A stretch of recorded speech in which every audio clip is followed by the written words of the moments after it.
السلام عليكم ورحمة الله وبركاته. الحمد لله رب العالمين، الصلاة والسلام على أشرف المرسلين وعلى آله وصحبه ومن تبعهم بإحسان إلى يوم الدين. إن أريد إلا الإصلاح ما استطعت وما توفيقي إلا بالله عليه توكلت وإليه أنيب.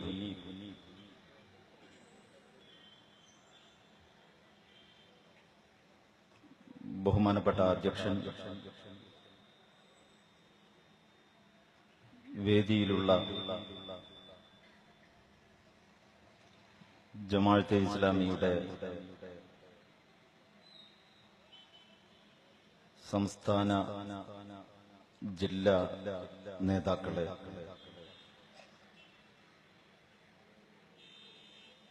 ജമാഅത്തെ ഇസ്ലാമിയുടെ പോഷക സംഘടനകളായ സോളിഡാരിറ്റി, വനിത, GIO, SIO എന്നീ സംഘടനകളുടെ ഭാരവാഹികളെ, ബഹുമാന്യരായ രക്ഷിതാക്കളെ, പ്രിയമുള്ള സഹോദരന്മാരെ, സഹോദരികളെ, നാട്ടുകാരെ,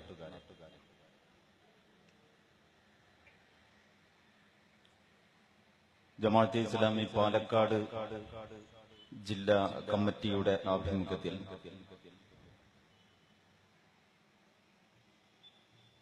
അടുത്ത വർഷത്തിന്റെ ആദ്യത്തിൽ അഥവാ ജനുവരി 22-ാം തീയതി നടത്താൻ തീരുമാനിച്ച സമ്മേളനത്തിന്റെ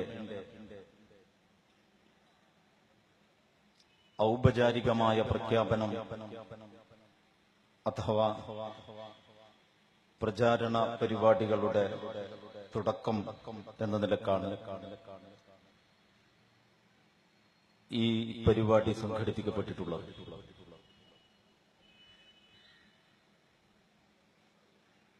ഈ സമ്മേളനത്തിലൂടെ ഈ സമൂഹത്തിന്റെ മുമ്പിൽ ഇസ്ലാമിക പ്രസ്ഥാനം സമർപ്പിക്കുന്ന സന്ദേശങ്ങളെ സംബന്ധിച്ച്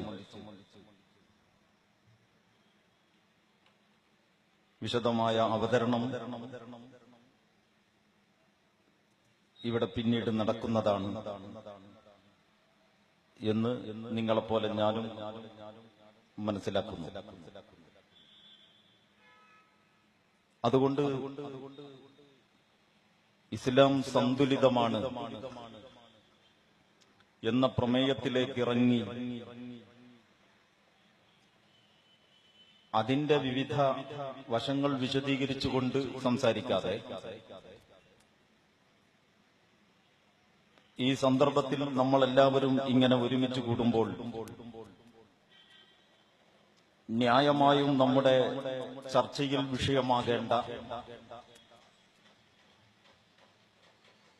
കാലിക പ്രാധാന്യമുള്ളതും പ്രസ്ഥാനത്തെ സംബന്ധിച്ചിടത്തോളം പ്രസക്തമായതുമായ കുറച്ച് കാര്യങ്ങൾ നിങ്ങളുടെ മുമ്പിൽ വെക്കുവാനാണ് ഈ അവസരം ഞാൻ ഉപയോഗപ്പെടുത്തുന്നത്. ലോകതലത്തിലും നമ്മുടെ രാജ്യത്തിനകത്തും പല വിധത്തിലുള്ള പ്രശ്നങ്ങൾ, അതിന്റെ എല്ലാ സങ്കീർണതകളോടും കൂടി നിറഞ്ഞു നിൽക്കുന്ന, സമാധാന പ്രേമികളെ സംബന്ധിച്ചിടത്തോളം അസ്വസ്ഥതയുളവാക്കുന്ന ഒരു അന്തരീക്ഷമാണ് ഇപ്പോൾ സംജാതമായിട്ടുള്ളത്. അതിലെ ഓരോ കാലിക സംഭവങ്ങളെയും എടുത്ത് വിശകലനം ചെയ്യൽ ഇങ്ങനെ ഒരു മുഖവുര കൊണ്ട് തുടങ്ങുമ്പോൾ എന്റെ ഉദ്ദേശ്യമല്ല. അതേസമയം നമ്മുടെ രാജ്യത്തിനകത്തേക്ക് വരുമ്പോൾ നമ്മുടെ രാജ്യം ഇന്ന് അഭിമുഖീകരിക്കുന്ന സ്ഥിതിവിശേഷങ്ങൾ എന്തൊക്കെയാണ് എന്നതിനെ സംബന്ധിച്ച് ഈ രാജ്യത്തെ പൗരന്മാരെന്ന നിലക്ക് നമുക്കെല്ലാവർക്കും ധാരണയുണ്ടായിരിക്കേണ്ടത് ആവശ്യമാണ്. പണ്ട് കാലങ്ങളെ അപേക്ഷിച്ച് പല തലങ്ങളിലുമുള്ള മീഡിയകൾ നമ്മോടൊപ്പമുള്ളത് കൊണ്ട് കാലിക വിഷയങ്ങളിലെ ചെറിയ ചെറിയ സംഭവങ്ങളുടെ സൂക്ഷ്മമായ അപഗ്രഥനങ്ങൾ വരെ നമ്മളുടെ ഓരോരുത്തരുടെയും വിരൽത്തുമ്പിലൂടെ കയറിയിറങ്ങിക്കൊണ്ടിരിക്കുന്നു എന്നുള്ള ഒരു സൗകര്യം പ്രഭാഷകർക്കും പ്രയോജനപ്പെടുത്താവുന്നതാണ്. എന്ന് പറഞ്ഞാൽ എല്ലാ സംഭവങ്ങളും വിശദീകരിക്കേണ്ടതില്ല, വീക്ഷണങ്ങൾ ഉയർത്തിക്കാണിച്ചാൽ മാത്രം മതിയാവും. നമ്മുടെ രാജ്യത്ത് ഇപ്പോൾ ഏറ്റവും സജീവമായി ചർച്ച ചെയ്യപ്പെട്ടുകൊണ്ടിരിക്കുന്നത് ഏക സിവിൽ കോഡും മുത്തലാഖുമാണ്. യഥാർത്ഥത്തിൽ ചർച്ച ചെയ്യപ്പെടേണ്ട വിഷയം അതല്ല. ചർച്ച ചെയ്യപ്പെടേണ്ട വിഷയത്തിൽ നിന്ന് അജണ്ടകളെ അട്ടിമറിക്കാനുള്ള തൽപര കക്ഷികളുടെ കുൽസിത ശ്രമങ്ങളിൽ നിന്നാണ് ഏക സിവിൽ കോഡും മുത്തലാഖും ഇന്ന് ചർച്ചയിലേക്ക് മേൽക്കൈ നേടിയിട്ടുള്ളത്. യഥാർത്ഥത്തിൽ ചർച്ച ചെയ്യപ്പെടേണ്ട വിഷയം എന്ന് പറയുന്നത് ഈ രാജ്യത്തിനൊരു പൈതൃകവും പാരമ്പര്യവുമുണ്ട്. ഈ രാജ്യത്തിന് പ്രഖ്യാപിതമായ ചില തത്വങ്ങളും സിദ്ധാന്തങ്ങളുമുണ്ട്. ഭരണഘടന മുന്നോട്ട് വെക്കുന്ന ആ തത്വങ്ങളുടെയും സിദ്ധാന്തങ്ങളുടെയും അടിസ്ഥാനത്തിൽ കുറെ വർഷം മനോഹരമായി മുന്നോട്ട് പോയതിന്റെ ഒരു ചരിത്രമുണ്ട്. ഈ മനോഹരമായ ചരിത്രത്തെയും ഇതിന്റെ തത്വങ്ങളെയും ഇതിന്റെ പാരമ്പര്യങ്ങളെയും ഇതിന്റെ പൈതൃകങ്ങളെയും അതിന്റെ ശരിയായ സ്വഭാവത്തിൽ ഉൾക്കൊള്ളാത്തവരുടെ കയ്യിൽ ഈ രാജ്യത്തിന്റെ കടിഞ്ഞാണെത്തിപ്പെട്ടു എന്നുള്ളതാണ് അടിസ്ഥാന പ്രശ്നം. അതിന്റെ അനുബന്ധമെന്നോണം ഒരുപാട് അനുബന്ധ പ്രശ്നങ്ങൾ ഉണ്ടായിക്കൊണ്ടിരുന്നു. ഇപ്പോ ഈ പൊട്ടിച്ചാടി വന്നു വീണ ഈ മുത്തലാഖിന്റെയും ഏക സിവിൽ കോഡിന്റെയും ചർച്ചകൾക്കൊരൽപ്പം അപ്പുറത്ത് കുറച്ചു മാസങ്ങളായി നമ്മുടെ കൺമുമ്പിലൂടെ കടന്നുപോയ വാർത്തകൾ എന്തൊക്കെയാണ്? നിങ്ങളൊരു നിമിഷം വെറുതെ ഒന്നങ്ങനെ ആലോചിച്ചു നോക്കൂ. അവിടെ നമുക്ക് ഈ രാജ്യത്തിലെ മതന്യൂനപക്ഷങ്ങൾക്ക് നേരെയുള്ള കയ്യേറ്റങ്ങളുടെ കഥകൾ കാണാം. പല വിധത്തിലുള്ള കയ്യേറ്റങ്ങൾ. ഇന്ത്യയുടെ ബഹുസ്വരതയ്ക്കു വേണ്ടി നിലകൊണ്ടു എന്ന പാതകത്തിന്റെ പേരിൽ കലാകാരന്മാരും സാഹിത്യകാരന്മാരുമായ ആളുകളുടെ മേലെയുള്ള കയ്യേറ്റവും വധശ്രമവും കൊലപാതകവും വരെ നിങ്ങൾക്കപ്പോൾ കാണാം. ഈ രാജ്യത്തിലെ അടിസ്ഥാന വർഗത്തിൽപ്പെട്ടതും വലിയ ജനവിഭാഗങ്ങളുമായ ദലിത് പിന്നോക്ക ജനസമൂഹത്തിന്റെ പ്രതിനിധികളായ ആളുകളിൽ നിന്ന് പഠനത്തിൽ മിടുക്ക് കാണിച്ച് ഉന്നത വിദ്യാഭ്യാസ സ്ഥാപനങ്ങളിലെത്തിയവർ ജാതീയമായ വിഭാഗീയതകൾക്കും വേട്ടയാടലുകൾക്കും വിധേയമായിട്ട് പാതി വഴിയിൽ ജീവിതം അവസാനിപ്പിച്ചതിന്റെ വേദനിപ്പിക്കുന്ന കഥ കാണാം. ഞാനിത് ഓരോന്നും വെവ്വേറെ പറയാത്തത് നേരത്തെ പറഞ്ഞ ഒരു മുഖവുരയുടെ സൗകര്യമുള്ളത് കൊണ്ടാണ്. ഇവിടെ മുഹമ്മദ് അഖ്ലാഖ് തന്റെ വീട്ടിൽ ഫ്രിഡ്ജിൽ ഗോമാംസം സൂക്ഷിച്ചു എന്ന് തെറ്റിദ്ധരിപ്പിച്ചുകൊണ്ട് നിരപരാധിയായ ഒരു മനുഷ്യനെ പട്ടിയെ തല്ലിക്കൊല്ലുന്നതിനേക്കാൾ ദയനീയമായിട്ട്, പട്ടിയെ പോലും അങ്ങനെ കൊല്ലാൻ ഇപ്പൊ ഇന്ത്യ രാജ്യത്ത് പറ്റില്ല. അതുകൊണ്ടൊരു പേപ്പട്ടിയെ തല്ലിക്കൊല്ലുന്നതിനേക്കാൾ ദയനീയമായിട്ട് പട്ടാപ്പകൽ ആളുകൾ കൂടിയിട്ട് നിർദാക്ഷിണ്യം തല്ലിക്കൊന്ന കഥ. രോഹിത് വെമുല തന്റെ ജീവിതം പാതി വഴിയിൽ അവസാനിപ്പിച്ചതിന്റെ കഥ. ഇങ്ങനെ തുടങ്ങിയിട്ട് കുറെ സംഭവങ്ങൾ ഉരുണ്ടുകൂടിയ ഒരു പശ്ചാത്തലം ഈ രാജ്യത്തിനകത്തുണ്ട്. അതാണ് യഥാർത്ഥത്തിൽ ചർച്ച ചെയ്യേണ്ടിയിരുന്ന വിഷയം. അതാണ് യഥാർത്ഥത്തിൽ അഭിമുഖീകരിക്കപ്പെടേണ്ടിയിരുന്ന പ്രശ്നം. ആർക്കെങ്കിലും നിലപാടെടുക്കാനുണ്ടെങ്കിൽ അതിലാണ് നിലപാടെടുക്കേണ്ടിയിരുന്നത്. ആരെങ്കിലും തീരുമാനം പ്രഖ്യാപിക്കുകയായിരുന്നെങ്കിൽ ആ വിഷയങ്ങളിലാണ് മനം തുറക്കേണ്ടതും കണ്ണുകുളിർക്കെ സംസാരിക്കേണ്ടതും. പക്ഷെ ഉത്തരവാദപ്പെട്ടവർ അതിനെക്കുറിച്ച് സംസാരിച്ചിട്ടേയില്ല. ന്യൂനപക്ഷങ്ങളുടെയും പിന്നോക്ക വിഭാഗങ്ങളുടെയും അസ്വസ്ഥതകളെ മാത്രമല്ല, ഈ രാജ്യത്തിന്റെ ബഹുസ്വരതയെ കാത്തുസൂക്ഷിക്കുന്നതിൽ പ്രതിജ്ഞാബദ്ധമായ മുഴുവൻ ജനങ്ങളുടെയും ആശങ്കകൾ അകറ്റുന്ന വിധം സംസാരിക്കാൻ ഉത്തരവാദപ്പെട്ട ആളുകൾക്ക് ബാധ്യതയുണ്ട്. പാർലമെന്റിനകത്തോ പുറത്തോ മാത്രമല്ല മറ്റ് രാഷ്ട്രങ്ങളിൽ പോയി സ്റ്റേജ് ഷോ ചെയ്യുമ്പോഴോ ഇങ്ങനെ നമ്മുടെ പ്രധാനമന്ത്രിയോ ഉത്തരവാദപ്പെട്ടവരോ സംസാരിച്ചിട്ടില്ല. എന്ന് പറഞ്ഞാൽ അടിസ്ഥാനപരമായി ഒരു രാജ്യത്തിന്റെ എല്ലാ വൈവിധ്യങ്ങളെയും ഉൾക്കൊണ്ടുകൊണ്ട് ആ വൈവിധ്യങ്ങളെയും അവരുടെ അവകാശങ്ങളെയും ഭരണഘടന വാഗ്ദാനം ചെയ്യുന്ന മൗലിക അവകാശങ്ങളെയും സംരക്ഷിക്കാൻ ഞങ്ങൾ പ്രതിജ്ഞാബദ്ധമാണ് എന്ന് സംശയാതീതമായി പ്രഖ്യാപിക്കേണ്ടതിന് പകരം ഭരണഘടനയുടെ മൗലിക തത്വങ്ങൾ കാറ്റിൽ പറത്തുകയും മാർഗനിർദ്ദേശക തത്വങ്ങളുടെ പിറകെ ഓടുകയും ചെയ്യുന്നു എന്നുള്ളത് സംഘ് പരിവാറിന്റെ കുൽസിത രാഷ്ട്രീയ അജണ്ടയുടെ ഫലം മാത്രമാണ്. അതുകൊണ്ട് യഥാർത്ഥത്തിൽ ഏക സിവിൽ കോഡ് ആയിരുന്നില്ല ചർച്ച ചെയ്യേണ്ടിയിരുന്നത്. ജനകീയ സംവാദങ്ങൾ ഏക സിവിൽ കോഡിന്റെ വിഷയത്തിൽ നടക്കണം എന്ന് നമുക്ക് അഭിപ്രായമുണ്ട്. പക്ഷേ ആ അഭിപ്രായത്തിന് മുമ്പേ ഞാൻ പറയുന്നു, ഏക സിവിൽ കോഡ് പോലും ഇപ്പോൾ ആസ്ഥാനത്ത് കയറി വന്ന അജണ്ടകൾ അട്ടിമറിക്കുവാനുള്ള ശ്രമത്തിന്റെ ഭാഗം മാത്രമാണ്. നേരത്തെ ഞാൻ ചൂണ്ടിക്കാണിച്ചതുപോലെയുള്ള കുറെ പ്രശ്നങ്ങളുണ്ടല്ലോ. ഈ പ്രശ്നങ്ങളിൽ ഓരോന്നിലും ചർച്ചയുണ്ടാകുമ്പോ അത് ദളിതരായ ആളുകളെ തല്ലിക്കൊന്നപ്പോ അല്ലെങ്കിൽ കൈകാര്യം ചെയ്തപ്പോ ദളിത് സമരങ്ങൾ വളരെ ശക്തമായി. ദളിത് ജനവിഭാഗങ്ങളുടെ പ്രതിരോധ സമരങ്ങൾ ഉണ്ടായി. വലിയ വലിയ വിദ്യാർത്ഥി പ്രക്ഷോഭങ്ങൾക്ക് നമ്മുടെ രാജ്യം സാക്ഷ്യം വഹിച്ചു. ചരിത്രത്തിലെ നിർണായകമായ വഴിത്തിരിവുകൾ പലതും ഉണ്ടായിട്ടുള്ളത് വിദ്യാർത്ഥി മുന്നേറ്റങ്ങളുടെ അടിസ്ഥാനത്തിലാണ് എന്ന ചരിത്രമറിയുന്ന നേതാക്കന്മാർ ഈ വിദ്യാർത്ഥി സമരങ്ങളുടെ മൂടി മുഖം തെറ്റിക്കുന്നതിന് വേണ്ടിയുള്ള ചില ഇടപെടൽ നടത്തിക്കൊണ്ടിരിക്കുകയാണ്. അങ്ങനെയാണ് മുത്തലാഖ് ഒരു വലിയ സംഭവമായി തീരുന്നത്. അങ്ങനെയാണ് ഏക സിവിൽ കോഡിന്റെ വിഷയം വരുന്നത്. ഏക സിവിൽ കോഡ് നമ്മുടെ രാജ്യത്ത് ഏകി ദേശീയോത്ഗ്രഥനത്തിന് അനിവാര്യമായ ഒന്നാണ് എന്നാണ് പറയപ്പെടുന്നത്. സംഘപരിവാറിന്റെ നേതാക്കന്മാർ തന്നെ യഥാർത്ഥത്തിൽ ഈ ഏക സിവിൽ കോഡിന്റെ അടിസ്ഥാനത്തെ ചോദ്യം ചെയ്തതിന്റെ സംഭവങ്ങൾ നിങ്ങളുടെ മുമ്പിലുണ്ട്. ഞാനതിന്റെ ഒന്നും വിശദീകരണങ്ങളിലേക്ക് പോകുന്നില്ല. മറ്റു പല കാര്യങ്ങളെ കുറച്ചും സംബന്ധിച്ചും നമുക്ക് സംസാരിക്കേണ്ടതുള്ളതുകൊണ്ട്. അപ്പൊ ഏക സിവിൽ കോഡ് എന്ന് പറയുന്നത് യഥാർത്ഥത്തിൽ ഒരു പ്രശ്നത്തിനും പരിഹാരമല്ലെന്നു മാത്രമല്ല, അത് സ്വന്തം നിലക്ക് തന്നെ ഒരു പ്രശ്നമാണ് എന്നാണ് അതിനെക്കുറിച്ച് സംഘപരിവാറിന്റെ നേതാക്കന്മാരുടെ വീക്ഷണങ്ങൾ വിശകലനം ചെയ്യുമ്പോൾ പോലും നമുക്ക് മനസ്സിലാക്കുന്നത്. ഭരണഘടനയ്ക്ക് മാർഗനിർദ്ദേശക തത്വങ്ങളല്ല ഭരണഘടനയുടെ അടിസ്ഥാനം എന്ന് പറയുന്നത്. ഫണ്ടമെന്റൽ റൈറ്റ്സ് എന്ന് പറയുന്ന മൗലികാവകാശങ്ങളാണ്. അപ്പം ഭരണഘടനയുടെ ഏതവസ്ഥയിലും ഭരണഘടനയുടെ ചൈതന്യത്തിന് അനുസൃതമായി നിന്നുകൊണ്ട് ഉത്തരവാദിത്വം നിറവേറ്റിക്കൊള്ളാം എന്ന് ദൈവനാമത്തിൽ പ്രതിജ്ഞ ചെയ്ത ഭരണാധികാരികൾ ഭരണഘടനയുടെ മൗലിക തത്വങ്ങളെ കാറ്റിൽ പറത്തുകയും എന്നിട്ട് മാർഗനിർദ്ദേശക തത്വങ്ങളിലുള്ള പല നിർദ്ദേശങ്ങളിൽപ്പെട്ട ഒരു നിർദ്ദേശമായ ഏക സിവിൽ കോഡ് ഒരു സജീവ ചർച്ചയാക്കുകയും ചെയ്യുന്നത് സംഘപരിവാറിന്റെ ബോധപൂർവമായ രാഷ്ട്രീയ അജണ്ടകളുടെ ഫലമാണ് എന്നാണ് ഞാൻ ചൂണ്ടിക്കാണിക്കുന്നത്. എന്നിട്ട് എന്ത് സംഭവിക്കുന്നു? യഥാർത്ഥത്തിൽ അതുകൊണ്ട് ഇവിടെ എന്തെങ്കിലും പ്രശ്നം പരിഹരിക്കുമോ? ഇവിടെ വിശ്വാസപരവും ആചാരപരവും മാത്രമാണോ ജനങ്ങളുടെ ഇടയിലുള്ള വ്യത്യാസം? ഇതിപ്പോ നമ്മളിലുള്ളത് പാലക്കാട് ജില്ലയിലാണ്. പാലക്കാട് ജില്ലയിലെ ഏകദേശം മലപ്പുറം ജില്ലയോട് ചേർന്ന വളരെ അടുത്ത് കിടക്കുന്ന ഒരു പ്രദേശമാണ് ഇപ്പൊ നമ്മൾ നിൽക്കുന്നത്. പാലക്കാട് ജില്ലയുടെ മറ്റു ചില പ്രദേശങ്ങളിലേക്ക് പോയാൽ തമിഴ്നാട് സ്റ്റേറ്റിനോടാണ് നമ്മൾക്ക് സാമ്യം.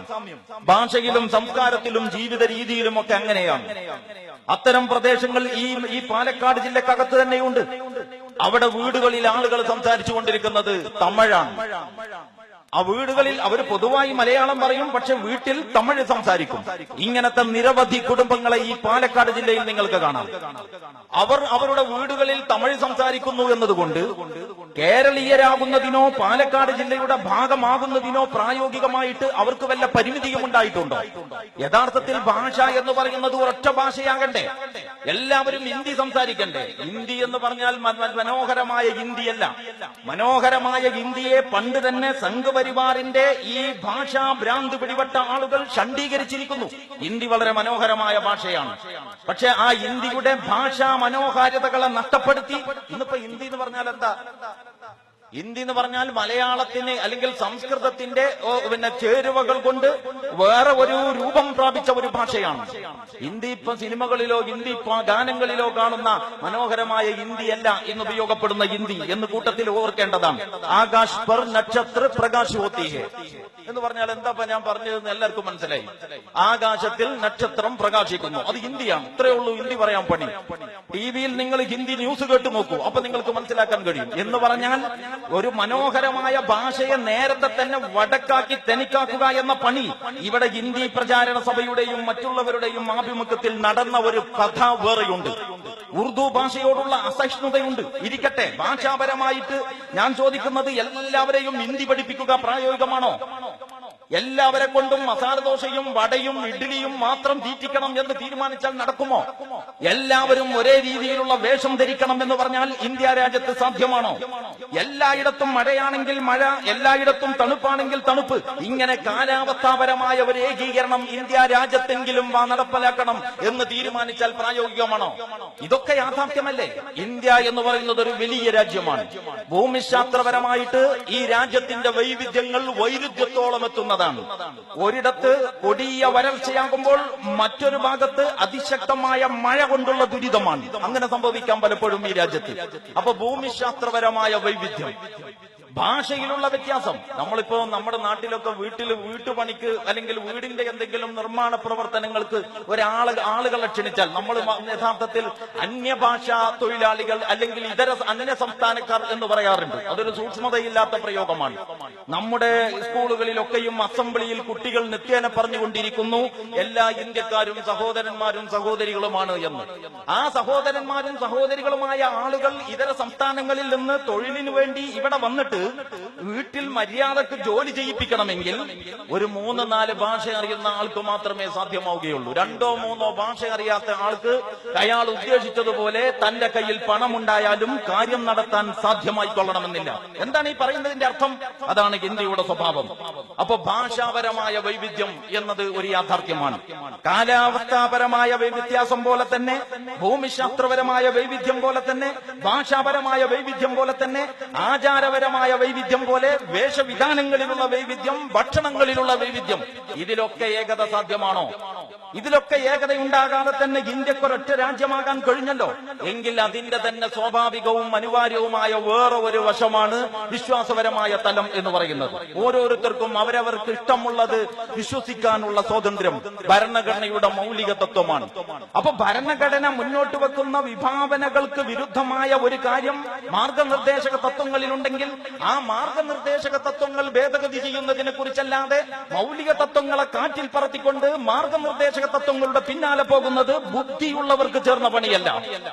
ഈ വിഷയത്തിൽ യഥാർത്ഥത്തിൽ അതുകൊണ്ട് ഏക സിവിൽ കോഡിന്റെ വിഷയത്തിൽ അതിന്റെ സാധ്യതകളെയും അതിന്റെ ഗുണദോഷ വശങ്ങളെയും സംബന്ധിച്ച് ജനകീയ സംവാദങ്ങൾ നടക്കണം എന്നാണ് നമുക്ക് പറയാനുള്ളത്.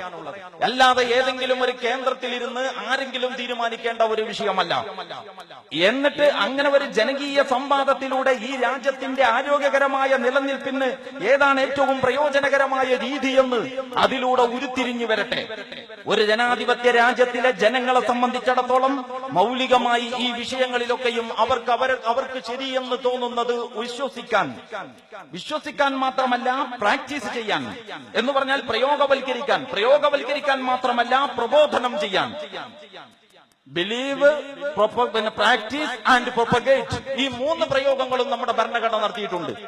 അത് വിശ്വസിക്കാനുള്ള സ്വാതന്ത്ര്യം, അത് പ്രാവർത്തികമാക്കാനുള്ള സ്വാതന്ത്ര്യം, അത് പ്രചരിപ്പിക്കുവാൻ പ്രബോധനം ചെയ്യാനുള്ള സ്വാതന്ത്ര്യം. ഈ അടിസ്ഥാന തത്വങ്ങളെ കാറ്റിൽ പറത്തുന്ന രീതിയിലുള്ള അപകടകരമായ നീക്കങ്ങൾ ഒന്നിപ്പിക്കണം എന്നതിന്റെ പേരിലാണെങ്കിൽ ഇത് തന്നെയാണ് ഭിന്നിപ്പിക്കാനുള്ള ഏറ്റവും കുൽസിതമായ ശ്രമം എന്നാണ് ഞാൻ ചൂണ്ടിക്കാണിക്കുന്നത്. അല്ലെങ്കിൽ തന്നെ ഈ സംഘപരിവാർ പറയുന്ന ഒന്നിപ്പിക്കണം എന്ന് പറയുന്ന ഈ അജണ്ട ഒന്നിപ്പിക്കാൻ വേണ്ടിയുള്ളതാണോ?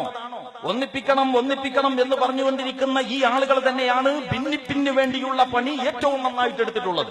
എല്ലാവരെയും ഉൾക്കൊള്ളാനാകുന്നവർക്ക്, ഈ രാജ്യത്തിനകത്തുള്ള എല്ലാവരെയും ഉൾക്കൊള്ളാൻ കഴിയാത്തവർക്ക് ഈ രാജ്യത്തെ മനസ്സിലാക്കാനോ അതിനെ സുരക്ഷിതമായി കൈകാര്യം ചെയ്യാനോ സാധ്യമല്ല. ഇതാണ് ഇന്നത്തെ ഏറ്റവും വലിയ പ്രതിസന്ധി. ശ്രീമാൻ നരേന്ദ്രമോദിയുടെ നേതൃത്വത്തിലുള്ള ഗവൺമെന്റ് അധികാരത്തിൽ വന്നതിന് ശേഷം പല തലങ്ങളിലും ഈ പ്രതിസന്ധി പ്രകടമായിക്കൊണ്ടിരിക്കുകയാണ്. അതാണ് നേരത്തെ ഞാൻ ചൂണ്ടിക്കാണിച്ച എഴുത്തുകാരുടെ നേരെയുള്ള, സാഹിത്യകാരന്മാരുടെ മേലെയുള്ള, പിന്നോക്ക ജനവിഭാഗങ്ങളുടെ മേലെയുള്ള, മതന്യൂനപക്ഷങ്ങളുടെ മേലെയുള്ള വിവിധ തരം അതിക്രമങ്ങൾ വിളിച്ചു പറയുന്ന സത്യം അതാണ് യഥാർത്ഥത്തിൽ ചർച്ചയാകേണ്ടത്. അതാണ് ഇപ്പോഴത്തെ നമ്മുടെ പ്രതിസന്ധി. അതിനാണ് പരിഹാരം കാണേണ്ടത്. ആ ഒരു ഗൗരവപ്പെട്ട അടിസ്ഥാന വിഷയത്തിൽ ചർച്ച നടക്കരുത് എന്ന നിലക്കുള്ള രാഷ്ട്രീയ ഇടപെടലിൽ നിന്നാണ് ഏക സിവിൽ കോഡ് ഉയർന്നു വന്നത് എന്നും അത് പ്രായോഗികമല്ലെന്നും അതിന്റെ വിവിധ വശങ്ങളെക്കുറിച്ച് കുറിച്ച് ജനകീയ സംവാദം നടക്കണം എന്നും ചൂണ്ടിക്കാണിച്ചുകൊണ്ട് ഞാൻ പറയട്ടെ, മുത്തലാഖ് എന്ന് പറയുന്നത് അതിനേക്കാൾ വലിയ, അതിനേക്കാൾ നിസ്സാരമായതും യഥാർത്ഥത്തിൽ വസ്തുതകളോട് നിരക്കാത്തതുമായ വേറെ ഒരു ചർച്ചയാണ്. ഇവിടെ ആകെ കൂടി മുസ്ലിം സമുദായത്തിൽ ഇപ്പൊ ഈ അടുത്ത് നമ്മുടെ പിണറായി വിജയൻ, നിലവിലെ മുഖ്യമന്ത്രി, നിയമസഭയിൽ ഒരു കണക്ക് വെച്ചു, ജില്ലകൾ തിരിച്ചുകൊണ്ട്. വാട്സപ്പിലൂടെയും മറ്റും ധാരാളമായി പ്രചരിച്ച ഒരു കാര്യമായതുകൊണ്ട് നിങ്ങൾക്കും എന്റെ പോലെ അതേക്കുറിച്ച് ധാരണയുണ്ടാകും എന്ന് ഞാൻ വിചാരിക്കുന്നു. എന്ന് പറഞ്ഞാൽ ഏറ്റവും കൂടുതൽ കേരളത്തിൽ ഏറ്റവും കൂടുതൽ മുസ്ലിങ്ങൾ തിങ്ങി താമസിക്കുന്ന മലപ്പുറം ജില്ലയിൽ ഈ തലാഖ് എന്ന് പറയുന്ന വിവാഹമോചനം എന്ന് പറയുന്നത് മുസ്ലിം സമുദായത്തിൽ എത്ര ശതമാനമാണുള്ളത് എന്ന് ആ കണക്ക് വ്യക്തമാക്കുന്നുണ്ട്. അതിൽ തന്നെ ഈ മുത്തലാഖ് എന്ന് പറയുന്നത് പിന്നെയും എത്രയാണ് ഉണ്ടാവുക എന്ന് ആലോചിക്കേണ്ടതാണ്. അപ്പൊ വിവാഹിതരായ ഒരു ദമ്പതികൾക്ക് ഒരവസ്ഥയിലും വേർപ്പെടാൻ സാധ്യമല്ലെങ്കിൽ നമ്മുടെ പ്രധാനമന്ത്രിയുടെ വിധവ എന്ന് പറഞ്ഞുകൊണ്ട് ഒരു സഹോദരി ഊരുതിണ്ടും ചുറ്റുന്ന അവസ്ഥാവിശേഷം എങ്ങനെയാണ് ഉണ്ടായത് എന്ന് വിശദീകരിക്കപ്പെടേണ്ടതാണ്. അപ്പൊ ഞാൻ പറയുന്നത്, വിവാഹമോചനം എന്ന് പറയുന്നത് യഥാർത്ഥത്തിൽ അനിവാര്യമായ സന്ദർഭത്തിൽ വേണ്ടിവരാവുന്ന ഒന്നാണ്. ഇസ്ലാം എന്ന് പറയുന്നത് ഒരു പ്രായോഗിക മതമാണ്. അതുകൊണ്ട് ജീവിതം സാധ്യമാകണം. വിവാഹം ജീവിതത്തിനു വേണ്ടിയാണ്, അല്ലാതെ ജീവിതം വിവാഹത്തിനു വേണ്ടി ഹോമിക്കാനുള്ളതല്ല. അതുകൊണ്ട് പ്രായോഗികമാകണം. ചിലപ്പോൾ നിർഭാഗ്യവശാൽ രണ്ടാളുകൾ തമ്മിൽ ഒന്നിച്ച് യോജിച്ചു പോകാൻ സാധ്യമായില്ലെന്ന് വരും. അങ്ങനെ ഒന്നിച്ചു പോകാൻ സാധ്യമല്ലാത്ത സന്ദർഭത്തിൽ ആ ഒരു ഊരാകുടുക്കിൽ നിന്ന് ഈ രണ്ട് വ്യക്തികൾക്കും രക്ഷപ്പെടാനുള്ള ഒരു വഴി ഉണ്ടാകണം എന്നത് ദൈവികമായ ഒരു നീതിയുടെ ഭാഗമാണ്. അത് ഉത്തരവാദിത്വത്തോടെ നടപ്പിലാക്കേണ്ട ഒരു കാര്യം തന്നെയാണ്. ഒരു സംശയവും ആ കാര്യത്തിലില്ല. മുത്തലാഖിന്റെ വിഷയത്തിൽ മാത്രമല്ല, പേഴ്സണൽ ലോയുടെ വിഷയത്തിൽ ഇസ്ലാമിക ശരീഅത്തിന്റെ അടിത്തറയിൽ നിന്നുകൊണ്ട് കൃത്യമായ അഭിപ്രായങ്ങൾ നാളിതുവരെ പറഞ്ഞു പോന്നിട്ടുള്ള ഒരു പ്രസ്ഥാനമാണ് ജമാഅത്തെ ഇസ്ലാമി. ഏക സിവിൽ പേഴ്സണൽ ലോ എന്ന് പറയുന്നത് ഖുർആനിന്റെയും സുന്നത്തിന്റെയും അടിസ്ഥാനത്തിൽ പുനഃക്രമീകരിക്കേണ്ടതാണ്. യഥാർത്ഥത്തിൽ പേഴ്സണൽ ലോ എന്ന് പറഞ്ഞാൽ Islamic law for personal affairs എന്നാണ് അതുകൊണ്ട് ഉദ്ദേശിക്കുന്നത്. വ്യക്തികാര്യങ്ങൾക്ക് വേണ്ടിയുള്ള ഇസ്ലാമിന്റെ നിയമം. ഇസ്ലാം എന്ന് പറയുന്നത് ആകെ കൂടി പേഴ്സണൽ ലോയിൽ ഒതുങ്ങുന്ന ഒന്നല്ല. ഇസ്ലാം ഒരു സമഗ്ര ജീവിത പദ്ധതിയാണ്. ജീവിതത്തിൽ എന്തൊക്കെ പെടുന്നോ അതിനെ സംബന്ധിച്ചൊക്കെ സംസാരിക്കുന്ന സമഗ്രമായ നിയമസംഹിതയാണ് ഇസ്ലാമിക ശരീഅത്ത്. ആ ഇസ്ലാമിക ശരീഅത്തിനെ അങ്ങനെ തന്നെ നടപ്പിലാക്കാൻ സാധ്യമാകാത്ത വിധമുള്ള കുറെ സാമൂഹിക സാഹചര്യങ്ങൾ ചരിത്രപരമായ പല കാരണങ്ങളാൽ നമ്മുടെ രാജ്യത്തുണ്ടായി. ആ കാരണങ്ങളിലേക്ക് ഇപ്പോൾ കടക്കാൻ പ്രയാസമാണ്. പക്ഷെ നിങ്ങൾ ഒരു കാര്യം മനസ്സിലാക്കണം, ഇസ്ലാമിക ശരീഅത്ത് എന്ന് പറയുന്നത് ആകെ കൂടി ഈ പേഴ്സണൽ ലോ എന്ന് പറയുന്ന സംഗതിയല്ല. എന്റെ സംസാരം കേട്ടുകൊണ്ടിരിക്കുന്ന മുസ്ലിം സഹോദരന്മാരായ സഹോദരിമായ ആളുകളോട് ഈ പേഴ്സണൽ ലോയുടെ ചർച്ചയുടെ പശ്ചാത്തലത്തിൽ നിന്നുകൊണ്ട് വളരെ വ്യക്തമായി ഞാൻ പറയുന്നു, ഇന്നത്തെ നമ്മുടെ ഇസ്ലാമിക ശരീഅത്ത് ഈ പേഴ്സണൽ ലോയിൽ പരിമിതമാണ് എന്നാണ് നിർഭാഗ്യ മുസ്ലിങ്ങൾ കരുതുന്നത്. പേഴ്സണൽ ലോയിൽ പരിമിതമാണ്. യഥാർത്ഥത്തിൽ പേഴ്സണൽ ലോ എന്ന് പറയുന്നത് ഇസ്ലാമിക ശരീഅത്തിന്റെ ഒരു ചെറിയ ഭാഗം മാത്രമാണ്. ആ പേഴ്സണൽ ലോ എന്ന് പറഞ്ഞാൽ ഏതെങ്കിലും വ്യക്തികളുടെ നിയമം എന്നല്ല, Islamic law for personal affairs എന്നാണ്. അതുകൊണ്ട് വഖഫ് ബോർഡ് മുതൽ മുസ്ലിം പേഴ്സണൽ ലോ ബോർഡ് വരെ ജമാഅത്തെ ഇസ്ലാമിയുടെ ഉത്തരവാദപ്പെട്ടവരുടെ സാന്നിധ്യമുള്ള എല്ലാ വേദികളിലും ഇസ്ലാമിക പ്രസ്ഥാനം അതിന്റെ നിലപാട് വ്യക്തമാക്കിയിട്ടുണ്ട്. അതായത് പേഴ്സണൽ ലോയെ ഇസ്ലാമിക ശരീഅത്തിനനുസൃതമായി ക്രമീകരിക്കുകയാണ് യഥാർത്ഥത്തിൽ വേണ്ടത്. ഇന്ന് ശരീഅത്തിന്റെ പ്രശ്നം എന്ന് പറഞ്ഞുകൊണ്ട് പ്രചരിപ്പിക്കപ്പെടുന്ന പല പ്രശ്നങ്ങളും ഇസ്ലാമിക ശരീഅത്തിന്റെ പ്രശ്നമല്ല. ഇസ്ലാമിക ശരീഅത്തിൽ ആ വിഷയത്തിൽ നീതിയുക്തമായ നിലപാടുകളുണ്ട്. അത് മുസ്ലിം സമുദായത്തെ പഠിപ്പിക്കുകയും അതിനനുസരിച്ച് മുസ്ലിം സമൂഹത്തെ സംഘടിപ്പിക്കുകയും അവരെ സംസ്കരിക്കുകയും ചെയ്യുന്നതിൽ ഈ മുത്തലാഖിന്റെ പേരിൽ മുതലക്കണ്ണീരൊഴുക്കുന്നവർക്ക് യാതൊരു ആത്മാർത്ഥതയുമില്ല. അവർ മുസ്ലിം സമുദായം ഇസ്ലാമിൽ നിന്ന് എത്രയും അകലുന്നോ അതിൽ സന്തോഷിക്കുന്നവരാണ്. ഇസ്ലാമിനെ വിട്ടുകൊണ്ട് മുസ്ലിങ്ങൾ ജീവിക്കുന്നതിലാണ് മിക്കപ്പോഴും ഇവർക്ക് താല്പര്യം. എന്നിട്ട് ഈ മുസ്ലിം സമുദായത്തിന്റെ സാമുദായികമായ ചെയ്തികളിലുള്ള തകരാറുകളെയൊക്കെ സാക്ഷാൽ ഇസ്ലാമിക ശരീഅത്തിന്റെ പരിധിയിൽ വെച്ചുകെട്ടുകയും ചെയ്യുന്നു. ഈ വിരോധാഭാസം നമ്മൾ കാണേണ്ടതാണ്. ഇതിന്റെ നേരെ കണ്ണു തുറക്കണം എന്ന് സഹോദരന്മാരോടും സഹോദരിമാരോടും ഞാൻ പറയുകയാണ്. അങ്ങനെ കണ്ണു തുറക്കണം എന്ന് പറഞ്ഞാൽ അതിന്റെ അർത്ഥം നമ്മൾ ആർക്കെങ്കിലും എതിരെ കച്ചകെട്ടി ഇറങ്ങി പുറപ്പെടണം എന്നല്ല, നമ്മൾ വർഗീയമായി ചിന്തിക്കണമെന്നുമല്ല. പിന്നെയോ ഇസ്ലാം ഒരു പ്രത്യയശാസ്ത്രമാണ്, ദൈവികമായ ഒരു ദർശനമാണ്. ജമാഅത്തെ ഇസ്ലാമി കഴിഞ്ഞ 75-ലേറെ വർഷങ്ങളായിട്ട് ഇന്ത്യ രാജ്യത്തിൽ മാത്രമല്ല ഇന്ത്യ ഉപഭൂഖണ്ഡത്തിൽ ഇസ്ലാമിനെ സംബന്ധിച്ചുള്ള ഈ ഒരു അവതരണം നടത്തിക്കൊണ്ടേയിരിക്കുകയാണ്. ഇത് പ്രവാചകന്മാർ നടത്തിയിട്ടുള്ള പ്രബോധന പ്രവർത്തനങ്ങളുടെ തുടർച്ചയാണ്. മതം എന്ന് പറയുന്നത് വ്യക്തിക്ക് സ്വകാര്യമായി അനുഷ്ഠിക്കാനുള്ളതല്ല. മതം സ്വകാര്യ ജീവിതത്തിൽ എന്ന് നമ്മെ പലരും പറഞ്ഞു പഠിപ്പിച്ചിട്ടുണ്ട്.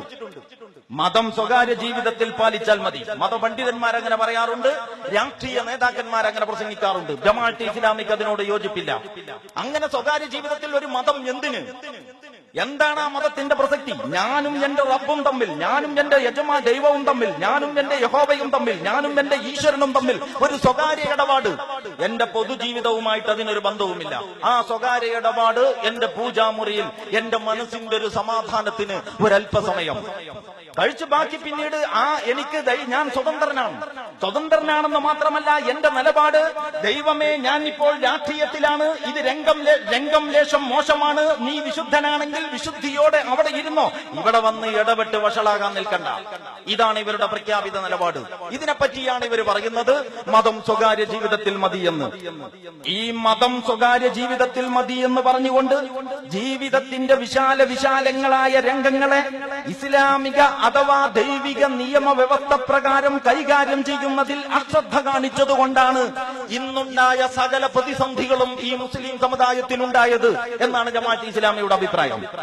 അതായത് അല്ലാഹു മനുഷ്യന് ഈ ഭൂമിയിൽ ജീവിക്കുവാൻ, ഇത് ഈ ലോകം സംവിധാനിച്ച ഒരു ഈശ്വരൻ, ഒരു അല്ലാഹു ഉണ്ട്, പ്രപഞ്ചത്തിനൊരു നാഥനുണ്ട്, നമുക്കെല്ലാവർക്കും അതറിയാം. അങ്ങനെ ഒരു ശക്തി ഉണ്ട് എന്ന് അംഗീകരിച്ചാൽ, അങ്ങനെ ഒരു ശക്തിയെക്കുറിച്ച് അംഗീകരിക്കാതെ ബുദ്ധിയും ബോധവുമുള്ള ഒരുത്തൻ ജീവിക്കും എന്ന് എനിക്ക് തോന്നുന്നില്ല. അതുകൊണ്ട് തന്നെ ദൈവമുണ്ട് അല്ലെങ്കിൽ അല്ലാഹു ഉണ്ട്, ഈ പ്രപഞ്ചത്തിനൊരു നാഥനുണ്ട് എന്ന് തെളിവ് പറഞ്ഞ് സ്ഥാപിക്കേണ്ടുന്ന യാതൊരു ആവശ്യവുമില്ല. മണ്ണാർക്കാട് അങ്ങാടിയിൽ പെട്രോൾ പമ്പിന്റെ ഏതാണ്ട് എതിർവശത്ത് ഒരു ദിവസം വൈകുന്നേരം നോക്കുമ്പോൾ ഒരു സ്റ്റേജ് വന്നിരിക്കുന്നു, അതിന്റെ സൈഡിൽ മൈക്ക് സെറ്റുകൾ വന്നിരിക്കുന്നു, കസേരകളും സംവിധാനങ്ങളും വന്നിരിക്കുന്നു. ആരാണ് ഇതിന്റെ പിന്നിൽ പ്രവർത്തിച്ചത് എന്ന് ചോദിച്ചാൽ ഇതെല്ലാം വെറുതെ ഉണ്ടായതാണ്. ആരെങ്കിലും അങ്ങനെ പറയോ? പക്ഷെ ഇതൊക്കെ ഒരു 10-35 കൊല്ലം മുമ്പ് നിരീശ്വരവാദം തെരുവ് നാടകങ്ങളിലൂടെ, പൊറാട്ട് നാടകങ്ങളിലൂടെ ആളുകളെ പഠിപ്പിച്ച കാലമുണ്ട്. ഞാനൊക്കെ സ്കൂളിൽ 6ലും 7ലും ഒക്കെ പഠിക്കുമ്പോ അത്തരം പൊറാട്ട് നാടകങ്ങൾ പലതും കണ്ടിട്ടുണ്ട്. ഇപ്പൊ നിങ്ങൾക്ക് നിരീശ്വരവാദം ഒരു പ്രസ്ഥാനമായിട്ട് കാണാൻ കഴിയില്ല. ഇപ്പൊ നിരീശ്വരവാദം കാണുന്നില്ലെന്ന് മാത്രമല്ല, ഇപ്പൊ ആളുകൾക്ക് വിശ്വാസം കൂടിയതിന്റെ പ്രശ്നമാണ്. എന്തിലും വിശ്വസിച്ചു പോകുന്നു എന്നതാണ് ഇപ്പോഴത്തെ പ്രശ്നം. അതുകൊണ്ട് നമുക്ക് പറയേണ്ടി വരികയാണ്, നിങ്ങൾ അങ്ങനെ അന്ധമായിട്ട് വിശ്വസിക്കല്ലേ, നിങ്ങൾക്ക് ബോധ്യപ്പെടണം കാര്യങ്ങൾ. വല്ലദീന ഇദാ ദുഖിറൂ ബിആയാതി റബ്ബിഹിം ലം യഖിറൂ അലൈഹാ സുമ്മ ഉംയാന.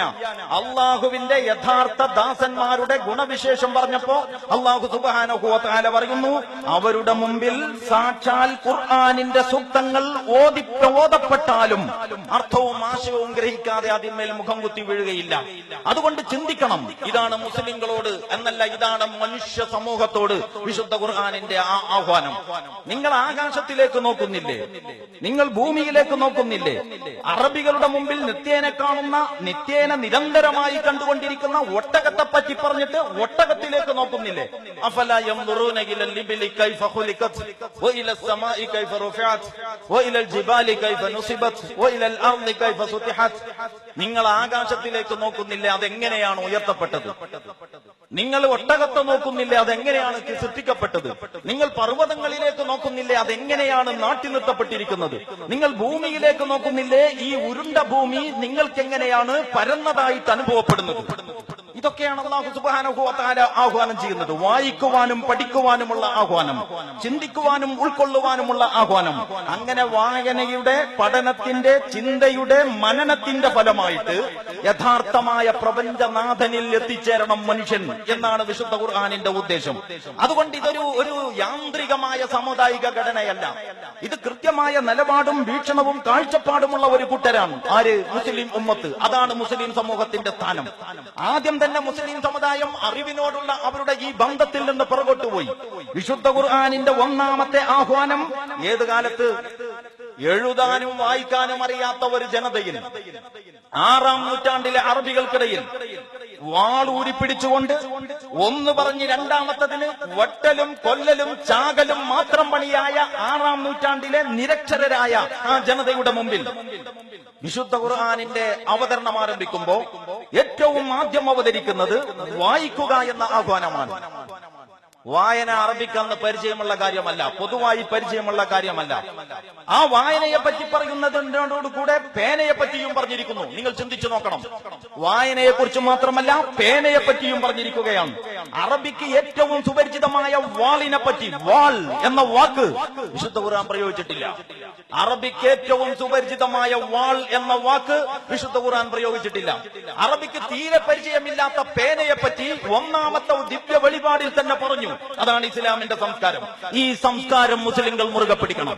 എന്നിട്ട് വൈജ്ഞാനികമായിട്ട് ഉയരണം, വിദ്യാഭ്യാസപരമായിട്ട് ഉയരണം. ഇസ്ലാമിനെ ഒരു ദാർശനിക പ്രത്യയശാസ്ത്രമായിട്ട് അതിന്റെ അടിത്തറകളിൽ നിന്ന് ആവേശം ഉൾക്കൊണ്ടുകൊണ്ട് അവർ അതിനെ ഏറ്റെടുക്കണം.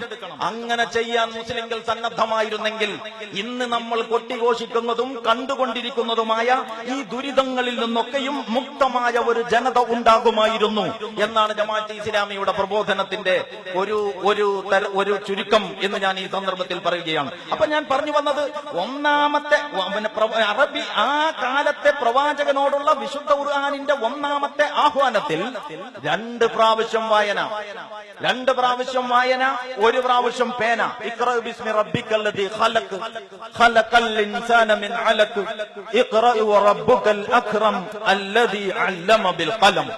അപ്പൊ 2 വായനയും 1 പേനയും. അറബിക്ക് ഏറ്റവും സുപരിചിതമായ വാളിനെ പറ്റി മൗനം പാലിക്കുകയും അറബിക്ക് അപരിചിതമായ പേനയെ പറ്റി സംസാരിക്കുകയും ചെയ്ത വിശുദ്ധ ഖുർആൻ ഏത് ദിശയിലേക്കാണോ മുഖം തിരിച്ചു നിന്നത് ആ ദിശയിൽ മുസ്ലിങ്ങൾ മുന്നേറിയ കാലത്ത് അവർ ലോകത്തിന്റെ മുമ്പിൽ നേതാക്കളും ജേതാക്കളുമാണ്.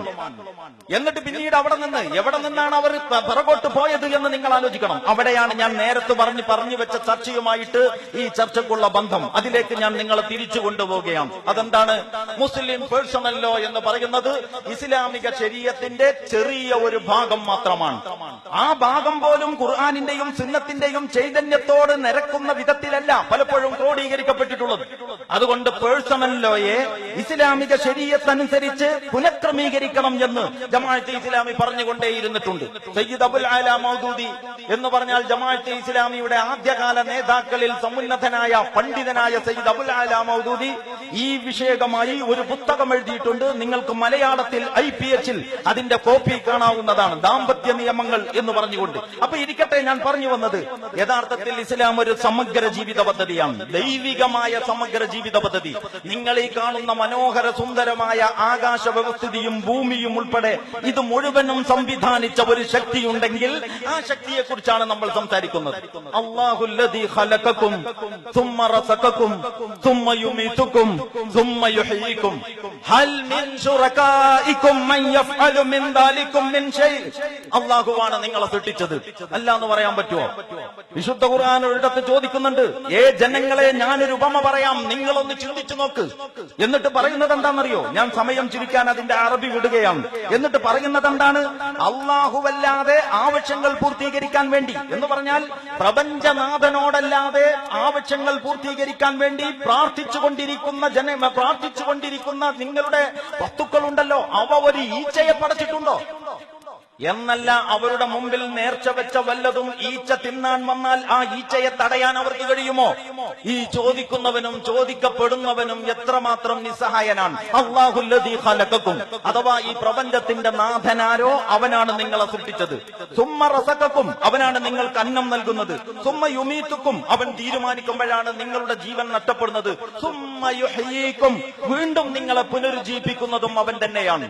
നിങ്ങളെ സൃഷ്ടിച്ചതവനാണ്, നിങ്ങൾക്ക് അന്നം നൽകുന്നത് അവനാണ്, നിങ്ങളെ മരിപ്പിക്കുന്നവൻ അവനാണ്, നിങ്ങളെ വീണ്ടും പുനരുജ്ജീവിപ്പിക്കുന്നത് അവനാണ്. ഹൽ മിൻ ശുറകായികും മൻ യഫ്അലു മിൻ ദാലികും മിൻ ഷൈ. ഈ കാര്യങ്ങൾ ഏതെങ്കിലും നിറവേറ്റുന്നതിൽ ഇവിടെയുള്ള ഏതെങ്കിലും അധികാര കേന്ദ്രങ്ങൾക്ക് വല്ല പങ്കുമുണ്ടോ?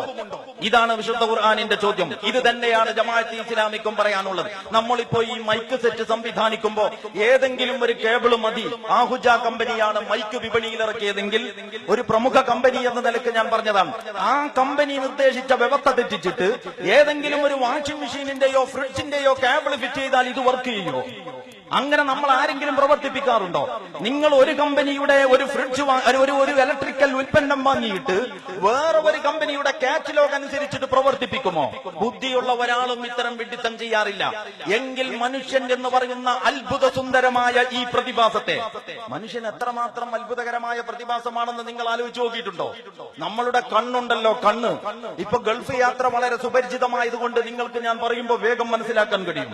ഇന്റർനാഷണൽ എയർപോർട്ടുകളിൽ, ഗൾഫ് യാത്രയിൽ നമ്മൾ ചെന്നെത്തുന്ന ഇന്റർനാഷണൽ എയർപോർട്ടുകളിൽ മനുഷ്യന്റെ കണ്ണിന്റെ ഫോട്ടോ എടുക്കുന്നു. കണ്ണിന്റെ ഫോട്ടോ. കണ്ണ്, എന്റെ കണ്ണ് പോലെ കണ്ണുള്ള ഒരാൾ, എന്റെ കണ്ണ് പോലെ കണ്ണുള്ള ഒരാൾ ഈ ഉലകത്തിലേ ഇല്ല എന്നുള്ളതാണ്. അതാണ് കണ്ണിന്റെ പ്രത്യേകത. അത് കണ്ണിന്റെ മാത്രം പ്രത്യേകതയല്ല. അപ്പൊ 600 കോടി മനുഷ്യരുണ്ടെങ്കിൽ 1200 കോടി കണ്ണുകൾ എന്ന് വെക്കുക. 1200 കോടി കണ്ണുകളും ഇത്തിരി പോന്ന ഈ വട്ടത്തിൽ ഒന്നുപോലെ മറ്റൊന്നില്ല എന്ന് ആധുനിക ശാസ്ത്രം തെളിയിച്ചിരിക്കുകയാണ്. നിങ്ങൾ മനുഷ്യന്റെ ഗന്ധം എന്ന് പറയുമല്ലോ, മണം. നമ്മൾ കുളിച്ച സോപ്പിന്റെ, അല്ലെങ്കിൽ ഉപയോഗിച്ച സ്പ്രേയുടെ, അല്ലെങ്കിൽ ധരിച്ച വസ്ത്രത്തിന്റെ ആ മണമൊന്നുമല്ല. ആ മണങ്ങൾക്കൊക്കെ അപ്പുറം വേറെ ഒരു ഗന്ധം. ആ ഗന്ധമാണ് പോലീസ് നായ മനുഷ്യനെ പിടിക്കാൻ ആ പ്രതിയെ കണ്ടെത്താൻ ഉപയോഗപ്പെടുത്തുന്നത്. അത് നായയുടെ മിടുക്ക് എന്ന് കരുതിയാ പോരാ. വ്യത്യസ്തമായ ഗന്ധം ആളുകൾക്ക് നൽകിയവന്റെ മിടുക്ക് നിങ്ങൾ അതിന് മുമ്പേ കാണണം. അപ്പൊ മനുഷ്യർക്ക് ഓരോരുത്തർക്കും സവിശേഷമായ ഗന്ധം. നമ്മളുടെ മുടി പോലെ മുടിയുള്ള ഒരാളില്ല എന്നാണ് ശാസ്ത്രം ഇപ്പൊ തെളിയിച്ചിരിക്കുന്നത്. നമ്മളുടെ വിരലിന്റെ ഈ അറ്റമുണ്ടല്ലോ, വിരലിന്റെ ഈ അറ്റം, എന്റെ വിരലിന്റെ അറ്റം പോലെ ഡിസൈൻ ചെയ്യപ്പെട്ട അറ്റമുള്ള വേറൊരാളുമില്ല.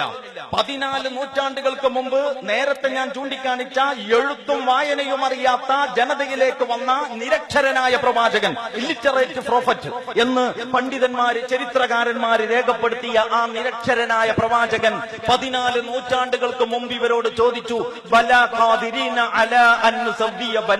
അതെ, മരിച്ചുപോയ ആൾ പുനർജനിക്കും എന്നാണോ നിങ്ങൾ പറയുന്നത്?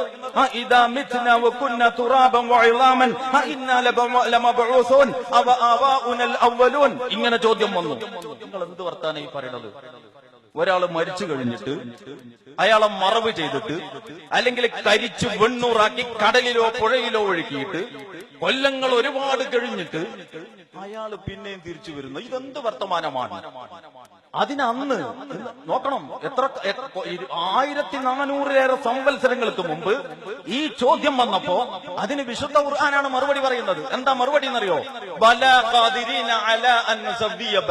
ഇത് അത്ര വലിയ ഇടങ്ങേറുള്ള കാര്യമൊന്നുമല്ല. നിങ്ങൾക്ക് ഇത്രയും 600 കോടി മനുഷ്യരുടെ 1200 കോടി കരങ്ങൾക്ക്, ഈ കണക്കൊക്കെ എവിടുന്ന് കിട്ടിയാന്ന് എനിക്കറിയില്ല, എല്ലാ കണക്കെടുത്താലും കണക്കിൽപ്പെടാത്ത കുറെ പിന്നെയും ഉണ്ടാകും എന്ന അഭിപ്രായക്കാരനാണ് ഞാൻ. അതുകൊണ്ട് എന്തോ ആകട്ടെ, ഒരു കണക്ക് പറയാം എന്ന നിലയ്ക്ക് ഞാൻ പറയുന്നു, 600 കോടി മനുഷ്യരുടെ 1200 കോടി കരങ്ങളുടെ വിരലഗ്രങ്ങൾ ഒരാളുടേതുപോലെ വേറെ ഒരാളുടേതില്ല. അതാണ് തമ്പ് ഇംപ്രഷൻ. പ്രധാനപ്പെട്ട രേഖകളിലൊന്നും എഴുതി ഒപ്പിട്ടാൽ പോരാ, പിന്നെ തമ്പ് ഇംപ്രഷൻ വേണം. എന്ന് പറഞ്ഞാൽ വിരലടയാളം. അപ്പോ വിരലിന്റെ അഗ്രം എത്രയാ ഇത് വലുപ്പമുള്ളത്? ഏക്കർ കണക്കിന് സ്ഥലത്തല്ലല്ലോ ഈ ഡിസൈനിങ്. ഇത്തിരി പോന്ന ഈ സ്ഥലത്ത് ഒരാളുടേതുപോലെ വേറൊരാളുടേതില്ല എന്ന് പറയുന്ന ആ ഡിസൈനിങ്. മനുഷ്യന്റെ കണ്ണിനെ കുറിച്ച് നിങ്ങൾ ചിന്തിക്ക്, മനുഷ്യന്റെ ഗന്ധത്തെ കുറിച്ച് നിങ്ങൾ ചിന്തിക്ക്, മനുഷ്യന്റെ മുടിയെ കുറിച്ച് നിങ്ങൾ ചിന്തിക്ക്, മനുഷ്യന്റെ വിരലിന്റെ ഈ അടയാളത്തെ കുറിച്ച്, ഈ ഡിസൈനിങ്ങിനെ കുറിച്ച് നിങ്ങൾ ചിന്തിക്ക്. ഈ ശക്തിയാണ് അല്ലാഹുല്ലദീ ഖലഖകും സുമ്മ റസഖകും സുമ്മ യുമീതുകും സുമ്മ യുഹ്യീകും ഹൽ മിൻ ശുറകാഇകും മൻ യഫ്അലു മിൻ ദാലികും മിൻ ഷൈഇ. ഈ കാര്യങ്ങളൊക്കെ നടത്താൻ ഇവിടെ വേറെ വല്ലവർക്കും കഴിയുമോ? ഇതാണ് ചോദ്യം. നിങ്ങൾ കാടുകളെ കുറിച്ച് ചിന്തിച്ചിട്ടുണ്ടോ? കാടുകൾ എന്ന് ഞാൻ പറയുമ്പോ ഘോരവനങ്ങൾ എന്ന് പറഞ്ഞാൽ ഒരു മനുഷ്യനും ഇന്നോളം എത്തിയിട്ടില്ലാത്ത എല്ലാ കടന്നുകയറ്റക്കാരുടെ കടന്നുകയറ്റങ്ങൾക്കും അപ്പുറത്തുള്ള കാടുകൾ.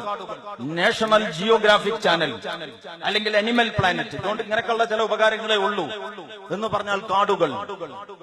നിങ്ങൾ കാടുകളുടെ ഉള്ളിൽ പോക്കുവെയിലിന്റെ മനോഹാരിതയിൽ, കാടുകൾക്കുള്ളിൽ പോക്കുവെയിലിന്റെ മനോഹാരിതയിൽ വലിയ തടിച്ചു കൊഴുത്ത ചീറ്റിയടിക്കുന്ന ചെമ്പുലികൾ, ഗർജിക്കുന്ന സിംഹങ്ങൾ, കണ്ടാമൃഗങ്ങൾ, കാട്ടുപോത്തുകൾ, ഉഗ്രസ്വരൂപികളായിട്ട് അങ്ങനെ തുരുതുര ഭീകര ഹിംസ്ര മാരക ജന്തുക്കൾ എല്ലാം തടിച്ചു കൊഴുത്ത്.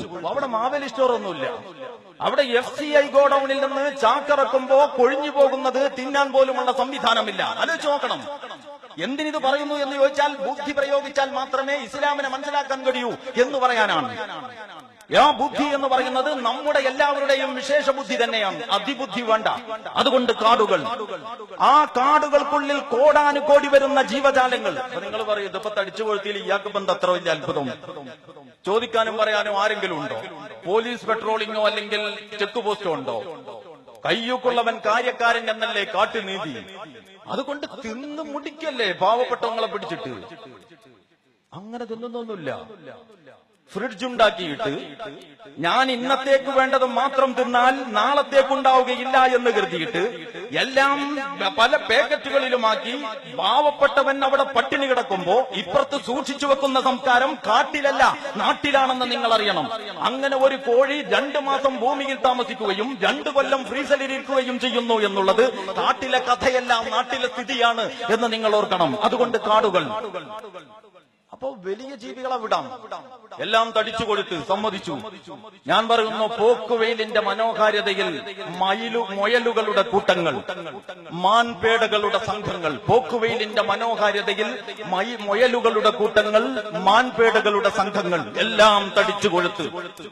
ചിലന്തികൾ, ചീവീടുകൾ, പറവകൾ എല്ലാം തടിച്ചു കൊഴുത്ത്. ആരാ തീറ്റ കൊടുക്കുന്നത്? ചിന്തിച്ചു നോക്കിയിട്ടുണ്ടോ? 1-2 ദിവസമാണോ? എത്ര കാലമായി ഇത് കാണാൻ തുടങ്ങിയിട്ട്? ഈ കോടാനുകോടി വരുന്ന ഈ ജീവജാലങ്ങൾക്കൊക്കെയും ഒരുപോലെ തീറ്റ കിട്ടുന്നത് എവിടെ നിന്നാണ്? ഇനി നമ്മുടെ നാട്ടിലേക്ക് വന്നാൽ, ഇപ്പൊ ഇന്നലെ ഒരു മഴ പെയ്തിരുന്നെങ്കിൽ ഇന്ന് ഇവിടെ എങ്ങനെ നിൽക്കാൻ പറ്റൂല എന്ന് പറഞ്ഞാൽ തുരുതുര ഈയമ്പാറ്റകൾ, വേറെയും പല ചെറു പ്രാണികൾ ഉദാരമായിട്ട്. ഇതൊക്കെ എവിടാ കഴിയുന്നത്? ഇന്നലെ മഴ പെയ്യുന്നത് വരെ ഭൂമിക്കടിയിൽ എന്തോ ഒരു അനുവാദവും കാത്തങ്ങനെ ആയിരക്കണക്കിന് എന്ന് പറഞ്ഞാൽ പോരാ, കോടിക്കണക്കിന് ഈയാമ്പാറ്റകൾ. മഴ പെയ്യുന്ന പെട്ട് തൊട്ട് പിറ്റ് അടുത്ത ദിവസം പുറത്തായിട്ട് അങ്ങനെ തീറ്റ കൊടുക്കുന്നതാരാണ്? നമ്മുടെ തലകൾക്ക് മുകളിൽ, നമ്മുടെ കാലുകൾക്കടിയിൽ ചിലന്തികൾ, ചീവീടുകൾ, പറവകൾ, ചെറുതും വലുതുമായിട്ട് കോടാനുകോടി ഭൂമിയിലെ അവകാശികൾ. ആലോചിച്ച് നോക്കിയിട്ടുണ്ടോ? ഓരോ ദിവസവും കൂട്ടിൽ നിന്ന് ഒരു പറവ പുറപ്പെട്ടാൽ, ഒരു കിളി വൈകുന്നേരം ആകുമ്പോഴൊക്കെ അതിനും അതിന്റെ കുഞ്ഞുങ്ങൾക്കുമുള്ള തീറ്റ കിട്ടുന്നുണ്ട്. തീറ്റ കിട്ടാതെ വരുന്നെങ്കിൽ നമ്മളുടെ തലതിരിഞ്ഞ വികസനത്തിന്റെ പ്രശ്നം മാത്രമാണ്, അല്ലാതെ ദൈവിക നീതിയുടെ പ്രശ്നമല്ല. അതാണ്. അതുകൊണ്ട് ആ കാട്ടിൽ നീതിയുണ്ട് എന്ന് ഞാൻ പറഞ്ഞത്. അവിടെ ഫ്രിഡ്ജില്ല എന്ന്, അവിടെ വലിയ വലിയ സൂക്ഷിപ്പ് കേന്ദ്രങ്ങളില്ല എന്ന്, അവർ നാളെയെക്കുറിച്ച് വ്യാകുലപ്പെടുന്നില്ല എന്ന്. നാളെയെക്കുറിച്ച് വ്യാകുലപ്പെടുകയാണെങ്കിൽ എല്ലാവരുടെയും നാളെയെക്കുറിച്ച് വ്യാകുലപ്പെടണം എന്നുള്ളതാണ്. അത് മുതലാളിത്തത്തിന് കഴിയില്ല. അതുകൊണ്ട് മുതലാളിത്തം എന്റെ വ്യാകുലതകളാണ് എന്നെ പഠിപ്പിച്ചത്. അങ്ങനെ എന്നെ സ്വാർത്ഥനാക്കി മാറ്റിയിട്ട് എന്നെ മൃഗമാക്കി മാറ്റുമ്പോഴും കാട്ടിലെ ജീവികൾ മാനുഷികമായ അവരുടെ വിശാലതയോടെ അങ്ങനെ ജീവിച്ചുകൊണ്ടിരിക്കുന്നു, അത്യാവശ്യത്തിനുള്ളത് മാത്രം വേട്ടയാടി. അപ്പൊ ഭൂമിയിൽ ഈ ചെറു ജീവികളും പറവകളും എത്രയായിരമാണ്, എന്തൊക്കെ രൂപത്തിലാണ്, എല്ലാത്തിനും തീറ്റ. ഇനി നിങ്ങൾ കടലിലേക്ക് നോക്കൂ. പാലക്കാട് ജില്ലയിൽ കടലില്ല എന്നാണ് എന്റെ അറിവ്. ഇല്ലെങ്കിൽ എല്ലായിടത്ത് പോയിട്ട് കാണൂ. കടലെടുത്ത് കാണേണ്ടത് നല്ല ഒരു കാഴ്ചയാണ്. എത്ര കണ്ടാലും മടുക്കാത്ത മനോഹരമായ ഒരു കവിതയാണ് കടൽ എന്ന് നമുക്ക് പറയാം. എത്ര കേട്ടാലും മടുക്കാത്ത വശ്യമനോഹരമായ ഒരു ഈണമാണ് കടലിന്റേത് എന്ന് നമുക്ക് പറയാം. ആ കടലിലേക്ക് നോക്കൂ. മത്തി എന്നൊക്കെ പറയുന്ന സാധനമുണ്ടല്ലോ, ചാള. എത്ര കാലമായി ഇത് പിടിക്കാൻ തുടങ്ങിയിട്ട്? എനിക്ക് ഓർമ്മ വെച്ച 1ാമത്തെ ദിവസം ഞാൻ ആദ്യമായിട്ട് വെല്ലിപ്പയുടെ കയ്യും പിടിച്ച് അങ്ങാടിയിൽ പോയ കാലത്ത് കൊട്ട നിറയെ മത്തി അന്ന് തുടങ്ങിയതാണ് ഞാൻ കാണാൻ. ഗൾഫ് രാജ്യങ്ങളിലൊക്കെ പോകുമ്പോ പല സൂപ്പർ മാർക്കറ്റുകളും അതുപോലെ വലിയ മീൻ മാർക്കറ്റുകളും ഒക്കെ ഒരു കൗതുകം എന്ന നിലക്ക് പോയി കാണും. സുലഭമായി മത്സ്യങ്ങൾ. ഇന്നിപ്പോ വണ്ടി എടുത്തിട്ട് ഈ ഹെലികോപ്റ്റർ എടുത്തിട്ട് നമ്മുടെ വെള്ളാപ്പള്ളി ഇലക്ഷൻ പ്രചരണത്തിന് പോയ മാതിരി നമ്മൾ ഈ കേരളത്തിൽ മൊത്തം മീൻ മാർക്കറ്റിലൊന്ന് കറങ്ങിയാൽ ഇന്നൊരൊറ്റ ദിവസം എത്രയായിരം കോടി മത്സ്യമുണ്ടാകും ഈ കേരളത്തിൽ മാത്രം. എന്തിനപ്പോ ഇതൊക്കെ പറഞ്ഞെന്ന് ചോദിച്ചാൽ ഇയാൾക്ക് വേറെ വർത്താനം എന്തെങ്കിലും പറഞ്ഞു, എവിടുന്ന് വന്നതാണ് ഇത്? എന്താ വിഷയം എന്ന് ചോദിച്ചാൽ ഈ മത്സ്യങ്ങൾക്കൊക്കെ ഇത് വെറും എല്ലും മുള്ളുമല്ലല്ലോ, മാംസളമായ മത്സ്യങ്ങൾ കടലിൽ നിന്ന്. ഇതിപ്പോ പിടിക്കുന്നത് വളരെ ചെറുതാണ്. വലിയ വലിയ മത്സ്യങ്ങൾ വേറെ, ആനയേക്കാൾ വലിയ തിമിംഗലങ്ങൾ, നീല തിമിംഗലങ്ങൾ കടലിൽ, കടലിന്റെ ആഴക്കടലിൽ മനോഹരമായ വേറെ ഏറെ ജീവികൾ എല്ലാം നേരത്തെ ഞാൻ പറഞ്ഞ പോലെ കടൽ ചാനലുകളിൽ നമ്മൾ കണ്ടേക്കൊണ്ടിരിക്കുന്നു.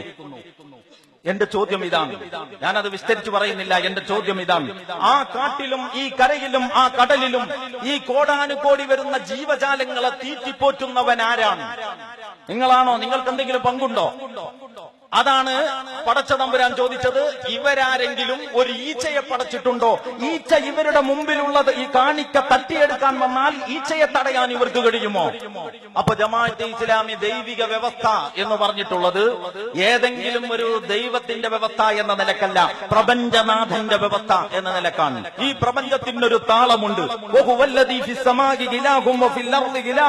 ആകാശത്തിൽ അവന്റെ ആജ്ഞകൾ നടപ്പാക്കപ്പെടുന്നത് പോലെ ഈ ഭൂമിയിലും അവന്റെ ആജ്ഞാനുവർത്തികളായി മനുഷ്യർ മാറണം. ഇതാണ് ഇസ്ലാമിക ദൈവിക വ്യവസ്ഥിതിയുടെ താല്പര്യം. അതിനാണ് ദൈവിക വ്യവസ്ഥിതി എന്ന് പറയുന്നത്. അവിടെയാണ് ഞാൻ നേരത്തെ പറഞ്ഞിടത്തേക്ക് നിങ്ങളെ പിന്നെയും കൊണ്ടുപോകുന്നത്. ഇവിടെ ഒരു കമ്പനി മൈക്ക് സെറ്റ് ഇറക്കിയിട്ട് വേറെ ഒരു കമ്പനിയാണ് അതിന്റെ ഉപയോഗക്രമം പറയുന്നതെങ്കിൽ നമ്മുടെ പൊതുപരിപാടി ഇന്ന് വിജയിക്കില്ല. കാരണം മൈക്ക് വർക്ക് ചെയ്യില്ല. മൈക്ക് സെറ്റ് കണ്ടുപിടിച്ച കമ്പനി തന്നെ ഏതുമായിട്ട് ഘടിപ്പിക്കണം എന്നും എങ്ങനെ ഫിറ്റ് ചെയ്യണമെന്നും പറഞ്ഞതുപോലെ ചെയ്തത് കൊണ്ടാണ് ഈ ശബ്ദം വലിയ ശബ്ദമായിട്ട് നിങ്ങൾ കേട്ടുകൊണ്ടിരിക്കുന്നത്. ഇത് നമ്മളുടെ നിത്യജീവിതത്തിൽ നമ്മൾ അംഗീകരിച്ചതാണ്. നമ്മൾ ഒരു കമ്പനിയുടെ ഒരു ഇലക്ട്രിക്കൽ അല്ലെങ്കിൽ ഇലക്ട്രോണിക്കൽ ഉൽപ്പന്നത്തിന്, ഒരു കമ്പനിയുടെ സാധനത്തിന് അതേ സാധനത്തിന്റെ വേറെ ഒരു കമ്പനിയുടെ മാനുവൽ ഉപയോഗിച്ചുകൊണ്ട് ഇത് വായിച്ച് മനസ്സിലാക്കി പ്രവർത്തിപ്പിക്കില്ല.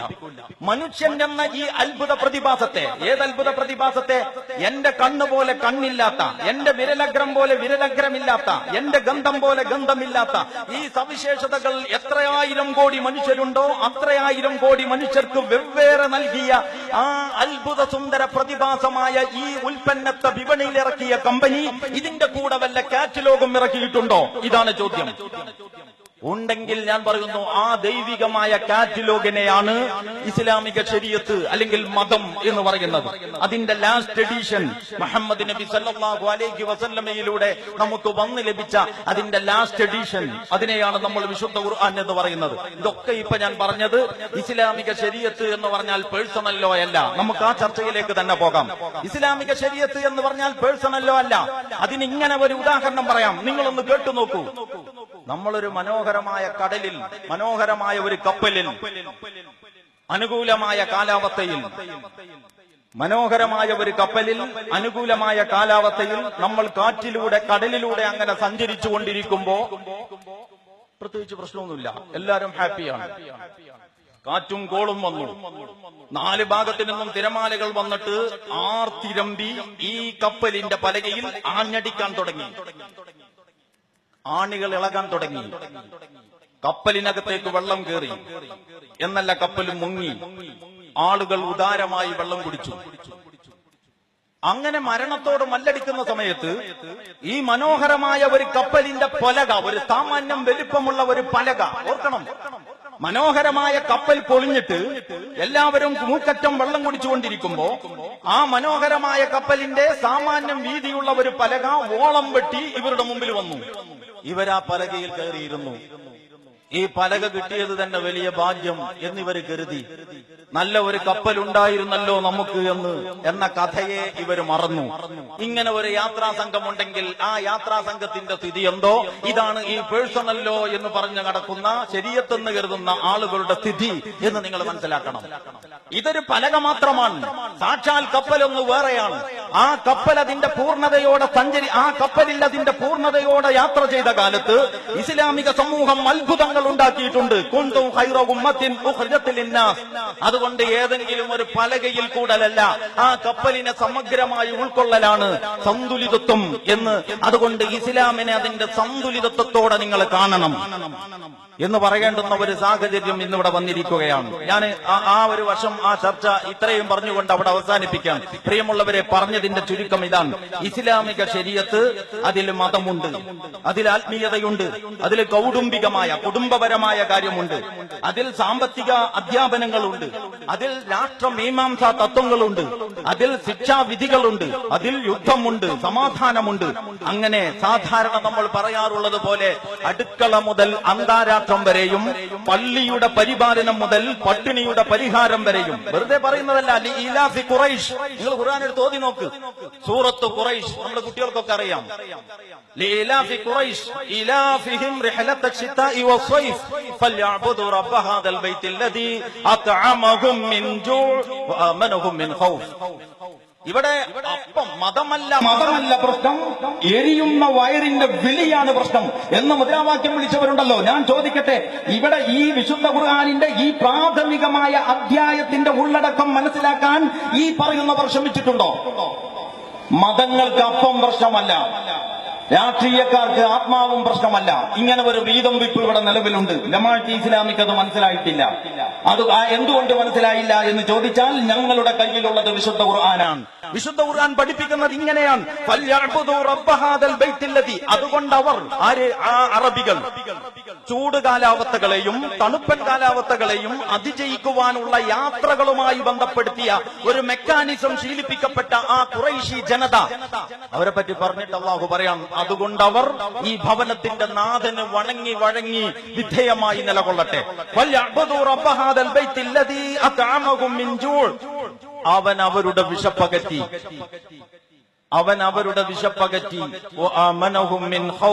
അവർക്ക് നിർഭയത്വം നൽകി. ആമാശയുമായി ബന്ധപ്പെട്ട പ്രശ്നമല്ല പേടി എന്ന് പറയുന്നത്, അത് ആത്മാവുമായി ബന്ധപ്പെട്ടതോ മനസ്സുമായി ബന്ധപ്പെട്ടതോ ആണ്. അപ്പോ മനസ്സിന്റെ വിഷയത്തെ പറ്റിയും ആമാശയത്തിന്റെ പ്രശ്നത്തെ പറ്റിയും വളരെ വ്യക്തമായിട്ട് പ്രാഥമിക അധ്യായങ്ങളിൽ തന്നെ വിശുദ്ധ ഖുർആനിന് കൃത്യമായ പ്രഖ്യാപനങ്ങളുണ്ട്.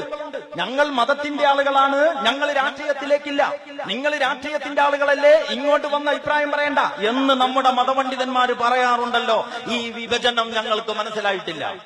ഇതും മനുഷ്യന്റെ ജീവിതം വിഭജിക്കാൻ കഴിയില്ലെങ്കിൽ,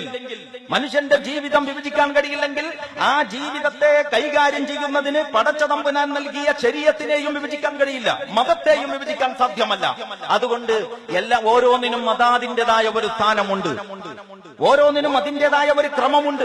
സന്തുലിതത്വം സമമാണ് എന്നല്ല, ഓരോന്നിന്റെയും അളവിൽ അതാതിന്റെ സ്ഥാനത്ത് ചേർക്കേണ്ട അളവിൽ ചേരേണ്ട തോതിൽ, അതാണ് സന്തുലിതത്വം.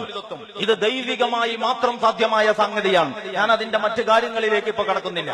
പറഞ്ഞു വന്ന വിഷയം, ഈ ഒരു പ്രകൃതിയുടെ താളലയത്തോട് ചേർന്ന് നിൽക്കുന്ന ഒരു ജീവിത കാഴ്ചപ്പാട് ദൈവദത്തമായി ലഭിച്ചു. അതാണ് ഇസ്ലാമിക ശരീഅത്ത്. അതിനെ പക്ഷേ ഇവിടുത്തെ നാട്ടു നടപ്പനുസരിച്ച് നമ്മൾ വെട്ടിമുറിച്ചു, പലതാക്കി വിഭജിച്ചു, പല തട്ടുകളിലായിട്ട് വീതം വെച്ചു, പല കള്ളികളിലാക്കി മാറ്റി നിർത്തി, പല കോളങ്ങളിലായി അതിനെ തട്ടുതിരിച്ചു. അപ്പൊ എന്ത് സംഭവിച്ചു? കൃത്യമായ ഒരു ഏകീഭാവത്തോടു കൂടിയുള്ള ഒരു ജീവിത കാഴ്ചപ്പാടില്ലാതെ വന്നു. അപ്പൊ കണ്ണുപൊട്ടൻ ആനയെ തൊട്ടതുപോലെ തൊട്ടതൊക്കെയും സിദ്ധാന്തമായി ഓരോരുത്തർക്കും തോന്നി. അങ്ങനെ മതസംഘടനകൾ അസന്തുലിതമായ മതങ്ങൾ കൊണ്ട് കൊണ്ടാടാൻ തുടങ്ങി. ഈ കൊണ്ടാടലുകൾ സങ്കീർണമായതിൽ നിന്നാണ് ഇവിടെ കുറെ പ്രശ്നങ്ങൾ ഈ അടുത്ത കാലത്ത് വന്നിട്ടുള്ളത്.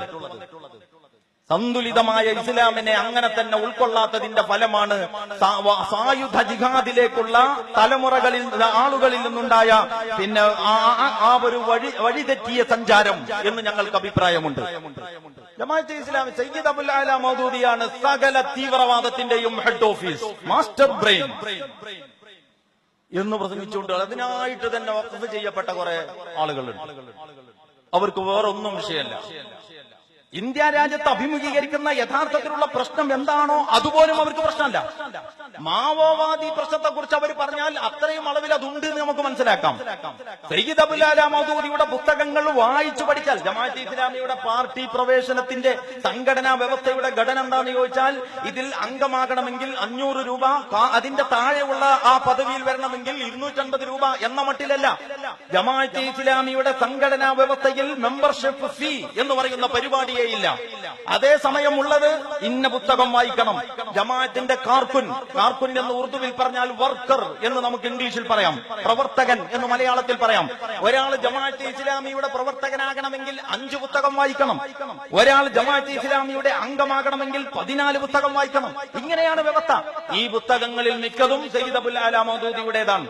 അപ്പൊ ഏറ്റവും വ്യവസ്ഥാപിതമായി മൗദൂദി സാഹിത്യങ്ങൾ വായിച്ച് പഠിച്ചുകൊണ്ടിരിക്കുന്ന കൂട്ടർ ഏറ്റവും സമാധാനപ്രിയരാവുക, ആ പുസ്തകം തന്നെ കാണാത്തവർ വർഗീയവാദികളാവുകയും ചെയ്യുന്നു എന്നതാണ് സംഭവം.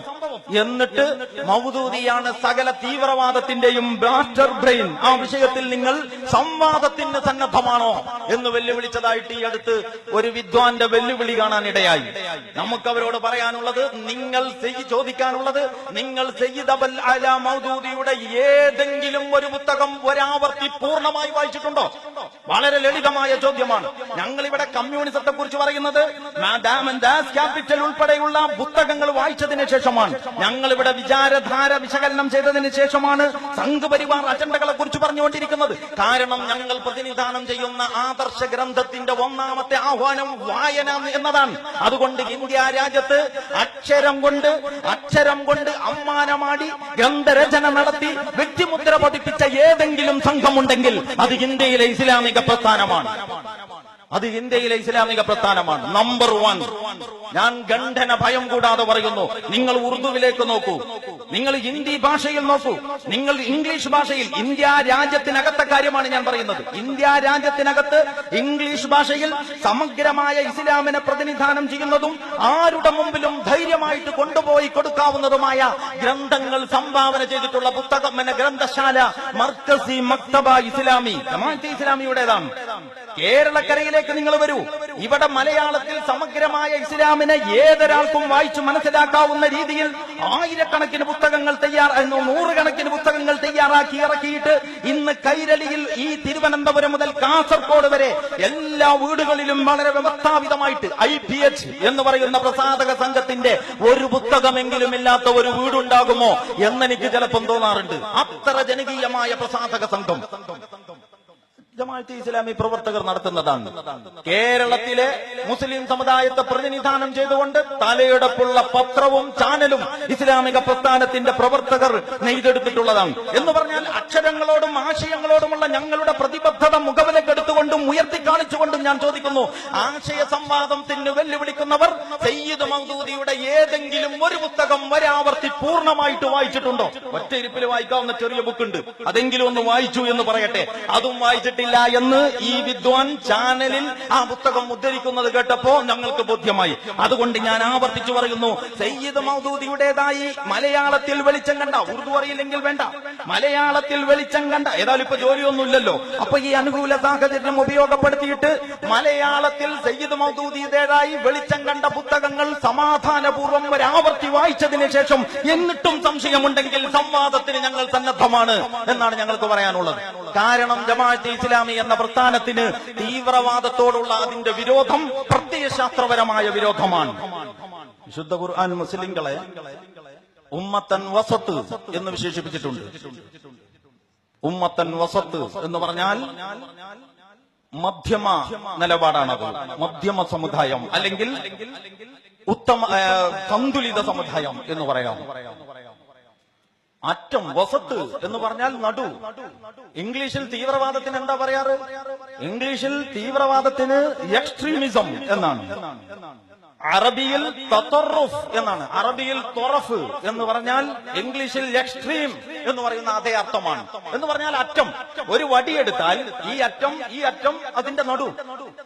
എല്ലാ കാര്യത്തിലും ഇസ്ലാമിന്റെ നിലപാട് നടുവിൽ നിൽക്കലല്ല എന്ന് ഞാൻ നേരത്തെ പറഞ്ഞു. പക്ഷേ മുസ്ലിങ്ങളെ അള്ളാഹു ഒരു മധ്യമ സമൂഹം എന്നാണ് വിശേഷിപ്പിച്ചത്. എക്സ്ട്രീമിൽ അവർക്ക് നിൽക്കാൻ കഴിയില്ല, തൊറഫിൽ അറ്റത്ത് അവർക്ക് പോയി നിൽക്കാൻ കഴിയില്ല. അപ്പോ അള്ളാഹുവിനാൽ നടുവിൽ നിർത്തിയവൻ അറ്റത്തേക്ക് പോയാൽ അയാൾ അള്ളാഹുവിന്റെ ആളല്ലാതായി. അള്ളാഹുവിന്റെ ആളായിക്കൊണ്ട് തീവ്രവാദിയാവുക സാധ്യമല്ല. അതുകൊണ്ടാണ് ജമാഅത്തെ ഇസ്ലാമിയിൽ ഇന്ത്യ ഉപഭൂഖണ്ഡത്തിലെ ജമാഅത്തെ ഇസ്ലാമി എന്ന് പറയുന്ന വിശാലമായ ഇന്ത്യൻ ജമാഅത്തെ ഇസ്ലാമി, പാകിസ്ഥാൻ ജമാഅത്തെ ഇസ്ലാമി, ബംഗ്ലാദേശ് ജമാഅത്തെ ഇസ്ലാമി നിയമപരമായും സത്യസന്ധമായും നീതിപൂർവകമായും ഒരു വിധിയും ഒരു വിചാരണയും നടന്നാൽ തീവ്രവാദപരമായ പ്രവണതകളെ വെച്ചു പുലർത്തിയെന്നോ പ്രചരിപ്പിച്ചു എന്നോ കൈകാര്യം ചെയ്തു എന്നോ ഒരാൾക്കും തെളിയിക്കാൻ കഴിയാത്ത വിധം സമാധാനത്തോടുള്ള ഇതിന്റെ പ്രതിബദ്ധത രാഷ്ട്രീയമല്ല, പ്രത്യയശാസ്ത്രപരമാണ്. രാഷ്ട്രീയമാണെങ്കിൽ അടവ് അങ്ങോട്ടും ഇങ്ങോട്ടും മാറാം. ഇത് പ്രത്യയശാസ്ത്രപരമാണ്. ഞങ്ങൾ ഉള്ളിടത്തോളം കാലം, ഈ പ്രത്യയശാസ്ത്രം ഞങ്ങളുടെ നെഞ്ചിലുള്ളിടത്തോളം കാലം തീവ്രവാദത്തോട് രാജിയാകാൻ ഞങ്ങൾക്ക് സാധ്യമല്ല. അതുകൊണ്ടാണ് IS എന്ന പ്രശ്നം അവിടെ ബാഗ്ദാദിലെ അല്ല, നമ്മുടെ നാട്ടിലൊന്നുമല്ല. ഞാൻ മലപ്പുറം ജില്ലാ പ്രസിഡന്റ്, അതുകൂടി പറഞ്ഞുകൊണ്ട് അവസാനിപ്പിക്കുകയാണ്. ഞാൻ മലപ്പുറം ജില്ലാ പ്രസിഡന്റ് ആയിരിക്കുന്ന സമയത്ത് മലപ്പുറം ജില്ലാ കലക്ടറുടെ ക്ഷണപ്രകാരം കളക്ടറേറ്റിൽ ഒരു യോഗം നടക്കുന്നതിൽ പങ്കെടുക്കാൻ എനിക്ക് അവസരം കിട്ടി. ഒരു 6 മാസം മുമ്പായിരിക്കും. തീവ്രവാദത്തെ, അതായത് IS ഭീഷണി പ്രതിരോധിക്കുന്നതുമായി ബന്ധപ്പെട്ട ഒരു ആലോചനാ യോഗമാണ്. ആ യോഗത്തിന് ഞങ്ങൾ ചെല്ലുമ്പോ IS ഇസ്ലാമല്ല എന്ന വിഷയത്തിലുള്ള പുസ്തകം ഞങ്ങളുടെ കയ്യിലുണ്ട്. ഇവരിതിനെ കുറിച്ച് ആലോചിക്കാൻ വേണ്ടി പ്രഥമ യോഗം വിളിച്ചതാണ്. അതേസമയം ആ യോഗത്തിന് ഞങ്ങൾ ചെല്ലുന്നത് IS ഇസ്ലാമല്ല എന്ന പുസ്തകവും കൊണ്ടാണ്. അപ്പൊ ഭഗത ഇവിടെ നമ്മുടെ വീട്ടിന്റെ മുറ്റത്തുള്ള പ്രശ്നമല്ലല്ലോ ഇത്. ഗേറ്റും പഠിക്കൽ ആരോ പിക്കറ്റിംഗ് നടത്തിയിട്ട് അങ്ങോട്ട് പോകാൻ പറ്റാഞ്ഞാൽ അതിലൊരു നിലപാടെടുക്കാതെ നമുക്ക് പുറത്തിറങ്ങാൻ പറ്റൂല. അങ്ങനത്തെ പ്രശ്നമൊന്നുമില്ലല്ലോ. ബഗദാദിലാണ് വിഷയം എന്ന് പറഞ്ഞാൽ കൃത്യമായി ഞാൻ പറയുന്നു, ബഗദാദ് ഇപ്പൊ ഇവിടെ മതസംഘടനകൾ IS എന്ന് പറഞ്ഞിട്ട് ഉറഞ്ഞു തുള്ളുന്നുണ്ടല്ലോ. ഈ മതസംഘടനകൾക്ക് ഈ ഇംഗ്ലീഷ് വാക്ക് അറിയുന്നതിന് മുമ്പ്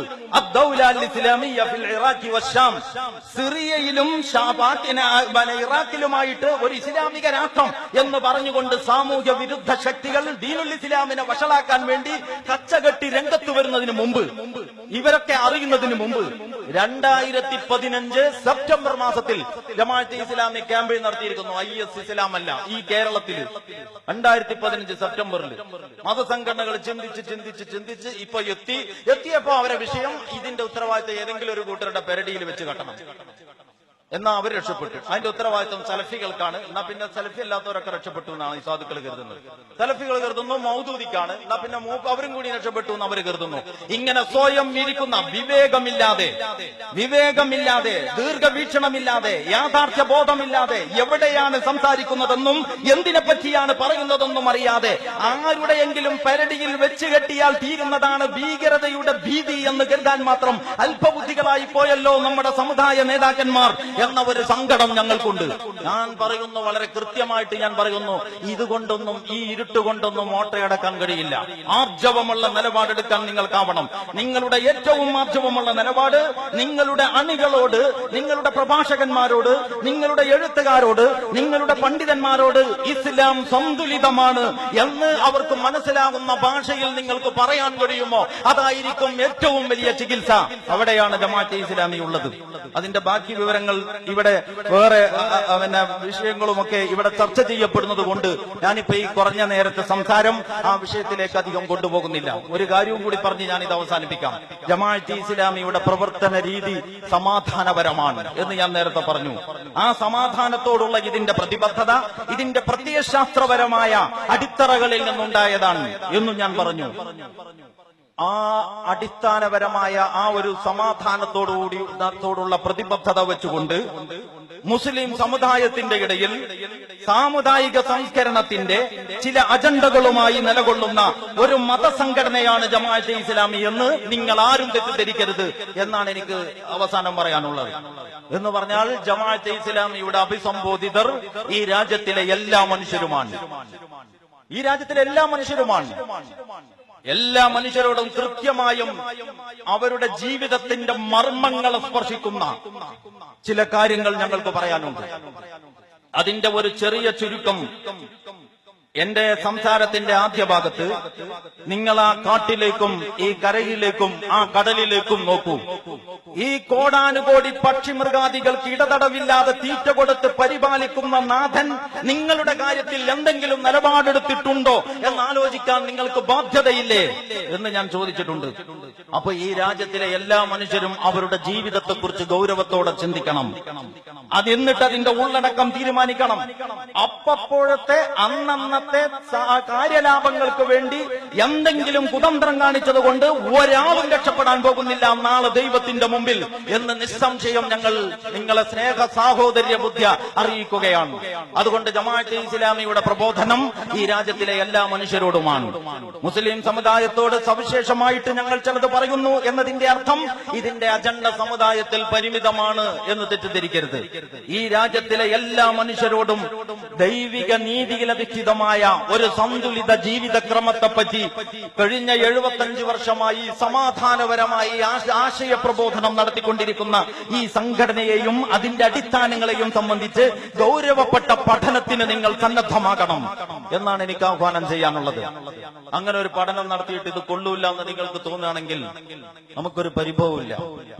അങ്ങനെ ഒരു പഠനം നടത്താതെ നിങ്ങൾ പിന്തിരിഞ്ഞു പോകുന്നുവെങ്കിൽ വളരെ ഗൗരവപ്പെട്ട കുറെ അജണ്ടകൾ നിങ്ങളുടെ ആ പിന്തിരിയലിൽ നിങ്ങൾക്ക് നഷ്ടപ്പെട്ടു പോകുമെന്നും അത് ഈ രാജ്യത്തെയും നാളത്തെ നമ്മുടെ ജീവിതത്തെയും നന്നാക്കിയെടുക്കുന്നതിൽ നിങ്ങൾ തീരാ ദുഃഖത്തിലാവാൻ കാരണമാകുമെന്നും നിങ്ങളുടെ ഒരു സഹോദരൻ എന്ന നിലക്ക് ഞങ്ങൾ നിങ്ങളെ ഓർമ്മപ്പെടുത്തുകയാണ്. അതുകൊണ്ട് നമുക്ക് ഒരുമിച്ച് ആഴമുള്ളതും ഗൗരവപ്പെട്ടതും സംയമനം വേണ്ടതും സമാധാനം കാക്ഷിക്കുന്നതുമായ ആശയ സംവാദങ്ങളുടെയും ചർച്ചകളുടെയും കൊള്ളക്കൊടുക്കകളുടെയും കുറെ ദിവസങ്ങൾ സൃഷ്ടിക്കണം എന്നുള്ളതാണ് 2017 ജനുവരി 22 ഞായറാഴ്ച പാലക്കാട് ജില്ലാ കമ്മിറ്റിയുടെ ആഭിമുഖ്യത്തിൽ ജമാഅത്തെ ഇസ്ലാമിയുടെ ജില്ലാ സമ്മേളനം എന്ന് ഞങ്ങൾ പ്രഖ്യാപിക്കുമ്പോൾ ഇങ്ങനത്തെ കുറെ ആശയപരമായ കൊള്ളക്കൊടുക്കകളുടെ നാളുകളാണ് വരാനിരിക്കുന്നത് എന്ന ഒരാഹ്വാനമാണത് എന്ന് ഞങ്ങളെ അറിയിച്ചുകൊണ്ട് ആ ഒരർത്ഥത്തിൽ ഈ സന്ദേശം ഏറ്റെടുത്ത്